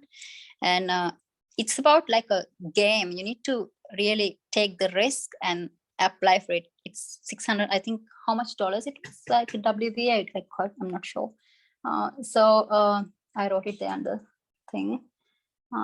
So if you are ready to spend that money for WBA, you can write an email and send it through to the person who is doing the selection criteria, and that person will get back to you with an email. It's just to send in a simple email. So I think, Amila, you can try with that WBA. And part 1, do you have PR or citizenship? Otherwise, it's like, I know that it's a bit tricky. Sometimes when the hospital really in need of a doctor, they can take you, sometimes not. So I'm not the one to pick your CV and get you there. but it depends. Sometimes I worked with one Sri Lankan doctor. She was working in Sri Lanka for many years and 8 years in Singapore. And she said that she had to go through the same like junior doctor thing before she got her registration. She had to do the same 10 plus 7 months, weeks of rotation with us together. And is it a Ross, I don't know who's that. Is it a disadvantage if you apply for a job in Aussie while you're working as a MO in public health? MO in public health where? In Australia, or I quite don't get your question, sorry. There's no gap between AMC part 1 and 2. Shashiter. MRCP, I'm quite not sure if you have MRCP, that you should be having some experience, like how many Harshini addressing her. So you should be having some experience back home. So depending on that also, you can, there's no right or wrong answer. It depends on your luck, and it depends on the need where with the hospital workforce. So I'm not sure if your MRCP valid for Australia. I'm not sure about that. It should be like, if you have done PLAB, I think it's definitely. I'm not sure about the MRCP for, sorry about that. Non-rural area. Okay, Viraji asked me, what factors determine securing a job in non-rural area? It's about whether you have passed part 1 and 2, and with how many years of experience you have, how many years of gaps, or how many months of gaps you have, and also are you up to date with the system, like having some CPD. CPD is like continuity of professional development. Even I have to do, like I'm going to apply for my, every doctor every year, like every September, we need to renew our general registration. So we need to do some amount of CPD points, like CPD activity, to get the like to renew our registration. So all these things matters, determine securing a job in non-rural area. And also if you're PR or non-PR, also a fact. But if you have years of experience, I have lived with someone, my colleague, when I was in Queensland Health, and she's from Malaysia. She did part 1 and 2, and she had back in home experience 8 years. She got into my hospital. So there's someone like me. I had only internship in Russia, and I still got into the job. But I had no gaps. I had my CPD was up to date. I have done some courses in Australia, and I was a PR back then when I applied. So anesthesia training after AMC registration. All right, Chintana. So about anesthesia training after AMC registration, do you mean the limited registration or the general registration? I assume you mean general registration. So if you don't have background of anesthesia, where the country you practice, I think it's Sri Lanka. So it's a bit tricky. It's like, even for me to get an RMO anesthesia rotation, I asked my hospital, they said, oh, it's filled out. Like, but I went on like 20 some of December for the next year, but they said to me they will give me, but I didn't get it, unfortunately. It's very competitive. Usually local graduates are so keen on doing anesthesia here. So I'm sorry about that. Harry A wrote 7 years. I now forgot what those 7 years for. Okay, how many days of leave per year? Okay, that's a good question as well. We get like, Queensland Health, we got like 4. All right, 4 years. Let me have a check. I wrote it.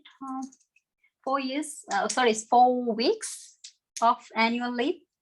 Sorry, we are entitled to get 5 weeks of annual leave, and also we can get like some leave, like sick leave when you're working. Don't get much sick leave, guys.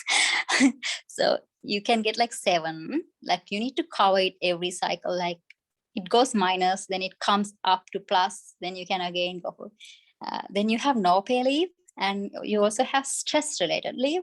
So I think it's 2 weeks or so stress related leave. So you can like get, there are many types of leave. I don't know, like maternity leave. So basically 5 weeks of annual leave generally. All right, so when you're paid while training, you get paid. That's true. And even WBA, workplace based assessment, you get paid. So once you do AMC part 1 and do WBA, so you will be paid. So there's no like exploitation here in Australia. So you get paid for what you do and earn your bucks. So I joined medical school in 2004 and passed out 2015, Latvia.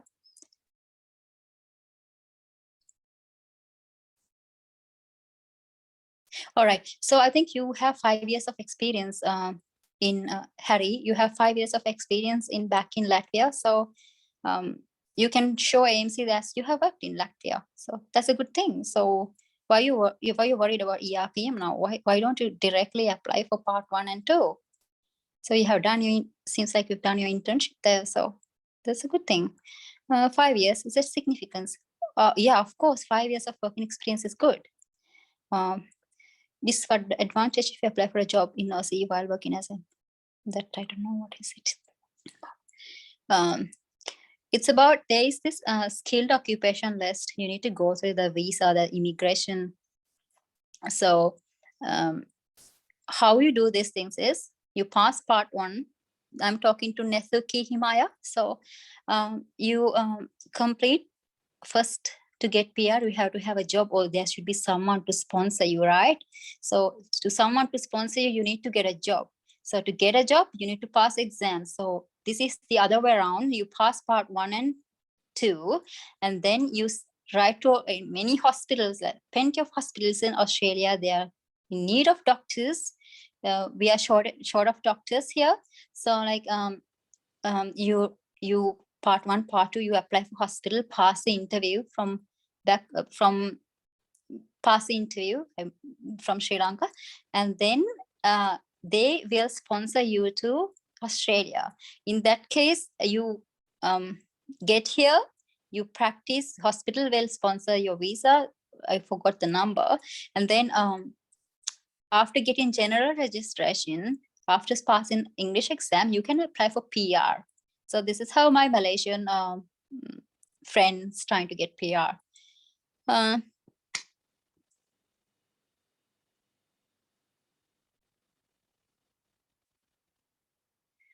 Usually, so I'm talking to some Ross, APC1, well, public health, it's a bit tricky because they look for your clinical experience. Having something is really good in medicine, but it has to be clinical field. And it's a bit tricky again, because I know several experiences. As I told you before, there's no hard and fast rules. There are doctors, like there was one, I had a doctor who was a spinal surgeon. He did his part 1 and 2. He had a huge gap with kids, and he still managed to get a job. He was a PR though. So I don't know what they're exactly looking for. You have to tick the box for everything to be in the safe side. All right, about finding a job as a RMO. That's a good question, UP. So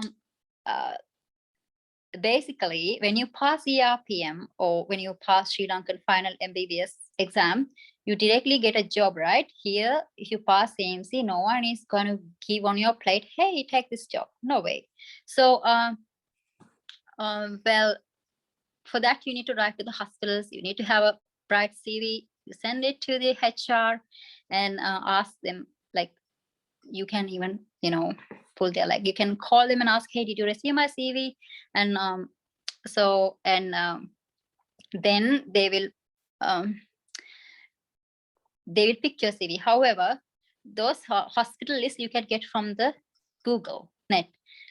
Queensland has his own way of doing it. I was with Queensland Health before I came to Tasmania Health, Tas Health. So their system is, they have RMO campaign, intern campaign as well. So RMO campaign is about to start in a month, I believe. So you need to upload certain documents into the RMO campaign. It doesn't matter you're from overseas, but you need to have English. That's the issue. So you apply for that job. Then they pick you. So their selection criteria is like this. Imagine I'm working in my hospital and I'm also applying for the same campaign, and you are applied from overseas with same background. You have passed part 1 and 2 and English, and I'm applying from inside the hospital. So they try to pick my CV. They try to keep me more than training someone else from outside. However, every year interns come, interns go. From some rural hospitals, interns don't want to stay. They want to go for better opportunities to like a Princess Alexandra or Royal Brisbane Hospital or wherever they want to go, to Melbourne or wherever. So in that case, we always short of doctors. I think like always there will be chance for outsider to come in. This is how I got my job as well. And even though they say that they take doctors from campaign, there are some moments they take doctors from outside of the campaign as well. And to say that, I believe that I was outside the campaign before applying for the campaign. I got the job. So after AMC registration, Minoli, PR immediately after AMC registration. Do you mean AMC general registration when you get the general registration? Because after passing it to both exams, you get only the how do you call it? Provisional registration. So okay, as I told you before, Madara Herat, so it's 10 plus 10 plus 7, 10 medicine, 10 surgery, 7 emergency medicine, and altogether it has to be 47 weeks of practice as RMO. So that could be coming from psychiatry or ONG or pediatrics, or sometimes hospitals have like hospital at night or you need support. So you need to do those things as well. While doing online exams for a period of 1.5 years, be a problem with AMC. I just don't get your question, sorry. Minuri Karunanayaka, while doing online exams. What online exams you're talking?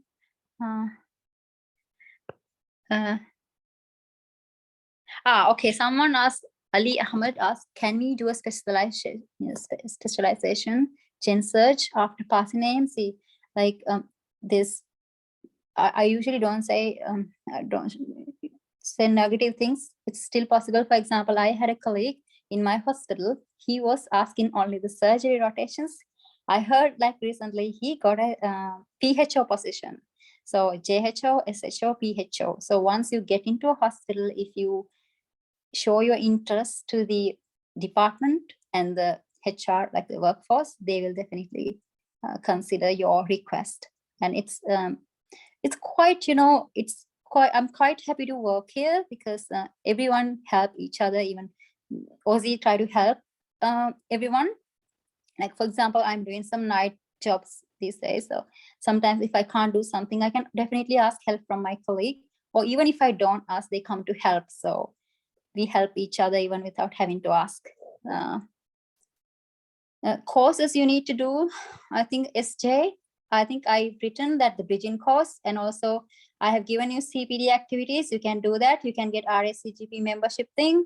My address, I have already, it's drsavidisilva@gmail.com. Yeah, the compulsory rotations, Madara, 10 plus 10 plus 7, medicine 10, surgery 10 plus 7 of emergency medicine. However, getting those 27, you can't get general registration. You have to have 47 weeks of practice in Australia. Is it clear? Does that make sense? So can you please help me with my question I explained about? What was that? Ross, can you write it again? Copy paste, please. How many hours per week do I have to work? So it's usually 40 hours. It could be plus, like it could be more if you have to do OT. Sometimes some colleague can call sicky. So in that sick leave, you have to fill up. So in that case, you can earn more money. And I'll tell you, in daytime, your pay rate is different. Evening ward call, you pay is much, I think it was 1.5. Oh, forgot, sorry. Evening it's much more, and in the night work, we get more paid. So 40 hours per week. No age limit for anything. And my study partner who studied with me for part 2, he is a bit old. He's a neurosurgeon, and I can see some. I have worked as a clinical examination, AMC clinical trial examiner with Alan Roberts and the Heal Health Education Australia Limited. So I have seen many doctors come in very, they're not very young. So what about the job opportunity once you become a consultant dermatologist in Sri Lanka? Okay, that's a tricky question. I think the best person to ask this question will be Dr. Rajivan, because consultant, you have to be like 5 years. So you have to have certain amount of numbers of years working as a specialist to get into the specialist pathway. So the neurosurgeon I talked about, he had to start as a junior doctor as well. And but there are some programs like once you become junior doctor, you don't have to be like JHO, SHO, PHO. You can directly go to, I think, advanced trainee or registrar position if you have 20 years of experience.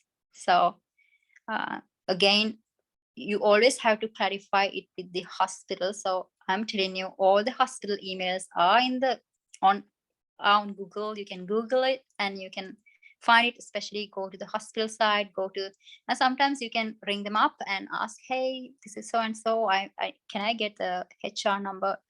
So Amila, 5 years experience, 1 year critical, geez, okay, diploma and 3 years of anesthesia. Oh, I think that you have a good future. Like you will get a chance to apply for that. Amila Mika Hawata. So I think you should directly write to the hospital and do your English test and directly write to the hospital and secure position. So you write to the workforce and get to know about it. Then Madhavi, I completed internship and then I have gap year of near 6 months. No, 6 years is not it's internship, isn't it?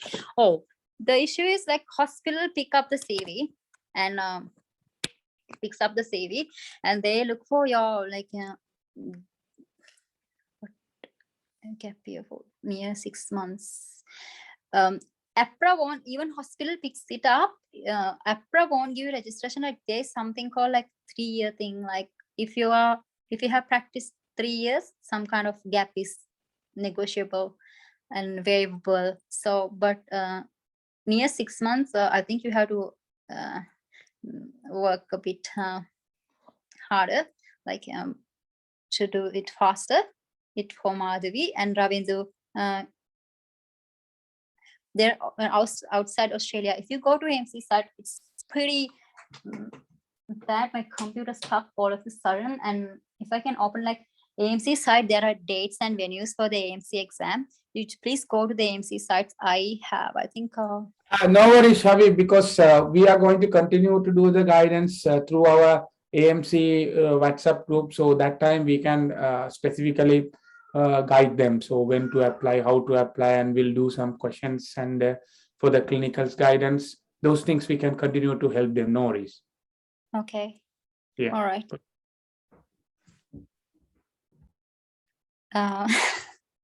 So I didn't get quite. Am I still allowed to talk? Yeah, of course. Okay.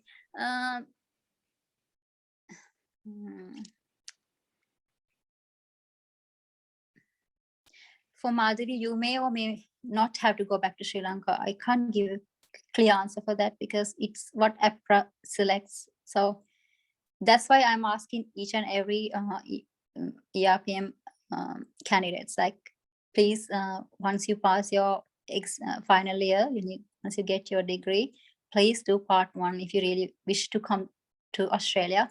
So then you go to Sri Lanka, do your thing, get your internship and come here, or else bypass Sri Lanka and get your internship outside, like where you studied, and get here. So for Ravindu, when you go to AMC site, there is like, I have some like AMC MCQ site. So if you go to the AMC site, you will see dates and venues. Like you can see out of Australia how many stations, or in Australia how many stations. Okay, so it's there. I think in Sri Lanka and Singapore we have stations. So those will be the closest destinations for you, and the cheapest variant for you. If you have someone over here, you can come to both the exams within, like, you have to pre-prepare, like have in advance, get some prep before getting here. So during that time, not to waste money, like, you know, not to, it's costly these days. So maybe you can stay here and do both exams and go, like, is it? So China banned foreign students due to COVID. Oops, okay, therefore we have been doing online studies. Okay. Okay, Vinuri, so what is your question? I don't know if you, I think if you're, I haven't seen something like that in AMC sites. So if you get your degree here, if they say your university is on the list, and I believe that you'll be fine. So because you didn't write me a question, I don't know your question. I assumed, and I just let you, just told you. What's the difference between full GMC, reg, and provisional? Okay, so provisional registration means you have, once you pass part 1 and 2, when you clear it, you get provisional registration. To make it general, you need to secure a job with a hospital and start working under provisional registration, as same as in Sri Lanka. And once you finish the so-called, like the numbers of weeks, 47 weeks, 10, mandatory 10 plus 10 plus 7, you will get your GMC, general medical GMC general registration. So, and sometimes, sorry, I'm like going here and there. Also, I remember when you say when you want a tax return, you can apply all these documents as well, the gen reg, because it costs around $800 for the gen registration. So you can always mention to tax officer, like tax accountant, that I have paid this much, give my money back. So yeah, I think sir will send you the presentation because of COVID channel. If AMC doesn't mean Vinuri Karuna Naika, so if no one tells you anything, you don't have to act on it. So no one told you that. So it's not easy as I think, because it's your money and those things. But if AMC did not mention it, it's their issue, not yours. So you can always talk back, and you know, and I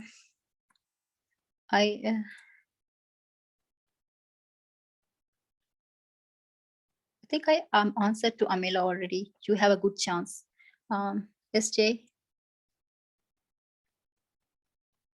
I told you already about the PR pathway. You have to pass part 1 and 2 and get a job in Australia, secure by passing an interview, getting through, and then come here and work and get PR.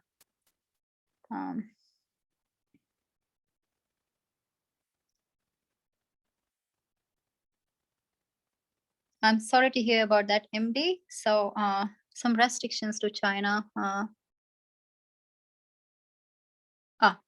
Okay, so clinical experience wise, it's about, make sure when you go to Sri Lanka that go to a local hospital and practice. I know that we won't get practice. We are not allowed to touch patients, and we're not allowed to. I've been there in Sri Lankan local hospital as well, like seeing patients for ERPM exam. So try to learn at least something, especially cannulation, MD. So cannulation and some basic procedures, BBGs, venipuncture, all these things. This is what they're looking for from a junior doctor. If you don't have, I told you about myself, I had only 1 year of experience in Russia. So I managed to get to this point, so definitely you can. So how frequently do they conduct exams? It's very frequent, not like in Australia, they not like in Sri Lanka, they don't cancel anything. Pretty like straightforward. You can go to the site, look for the exam dates. There are open dates and closing dates. It's sometimes a bit tricky to book an exam because when you go to book, many people go there from all over the world and server gets down and we'll have some issues. So you need to try from different devices like your phone, computer, or you know, any device. 2.5. Melanie, it's the same answer I have to give. If AMC doesn't say anything, maybe you don't have to act about. So it's just see once you pass, once you get your degree. If they don't say a thing, if they don't post anything on AMC site, if you go and check if your medical college is how do you say eligible, just apply for it. Why not?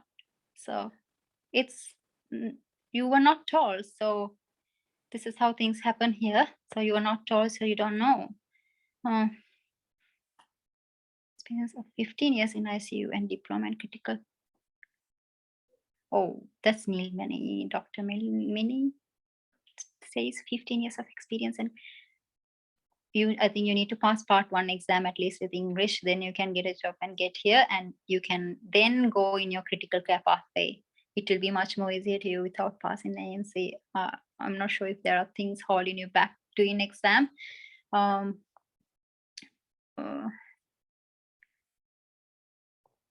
Part 1 exam SJ. So part 1 exam, please keep eye on it like all the time when they open dates, because for this session, I think the examination, like the results will be on 9th of June.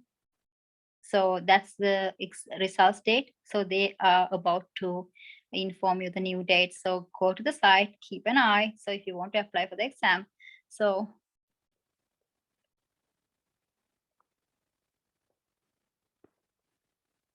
after getting general registration, you apply for, it's for UP. So you apply for the immigration. So you say that you did this and this, and you apply for PR. It's not an issue after getting PR to apply for general registration. MD says, finally, a medical student, a degree from China.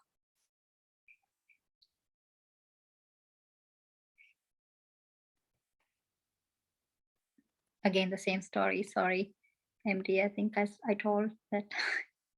If they specifically don't mention, you don't have to worry. Part 2 pass rate is 15 to 20%, right? So can we still pass? Okay, I'll tell you something. Like there was some time ago, there was much more transparency about the exam, so we could see how many people pass online. But for some reason, they stopped doing that. So it was quite cloudy, the number of students or number of IMGs pass. I'm quite doubtful about that 15 to 20%. I'm not sure where you got the stats from. And usually the time I went for exam, it was like 1 to 4 people, 1 to maximum 5 people, or 0 people passed exam out of 40 a day. So imagine 1 to 5 or sometimes 0. So it could be 2, 3, 4, 5. So maybe maximum, I don't know, 6, but no one knows. But now we can't see it online how many people pass. Earlier we could see with the number like who passes AMC. Saitam and KDU. No, you won't have an issue with that. I mean, sorry to say that, but where is your degree from? Like dual. Are they both recognized with the AMC? That you need to check. Saitam and KDU is recognized or not. If your final, like the take-home degree is from KDUs, check that which one like allows you. I'm quite not sure about that. I can check it up for you if you can email me. Like, or you can go to the AMC website and check it by yourself. I'm finally a medical student. China MD is the same. I think this, I don't know which one. Do we need to get internship certificate sealed from any organization in the issuing country to be accepted by AMC?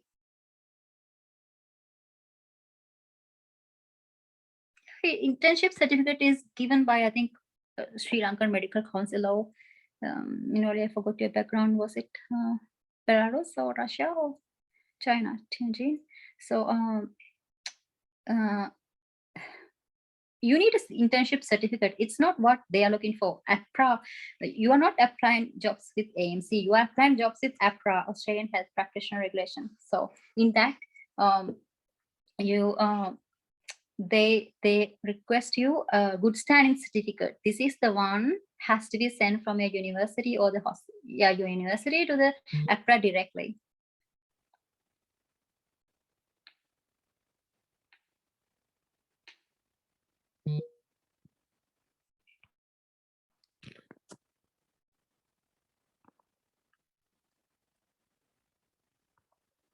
So do you want me to so if any other questions, you can write to me on email. Yeah.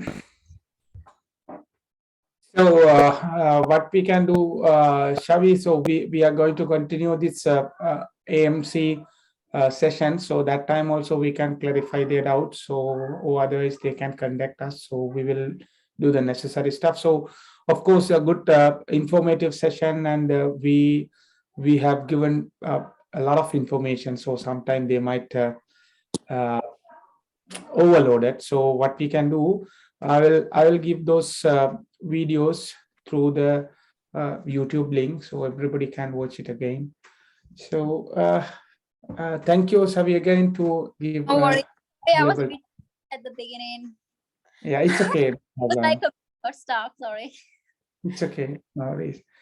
So, and of course, I want to thank other colleagues who are joining from USA and UK, and the participants. So it's really, I think it's a really informative session. So we continue to do these sessions, some paper discussion and clinical session, and of course we will give ideas and help for their placement as well. Okay, so we are here for almost more than 3 hours. So thank you for your participation. So we see you soon. Best of luck. Thank you, everyone. Thank you.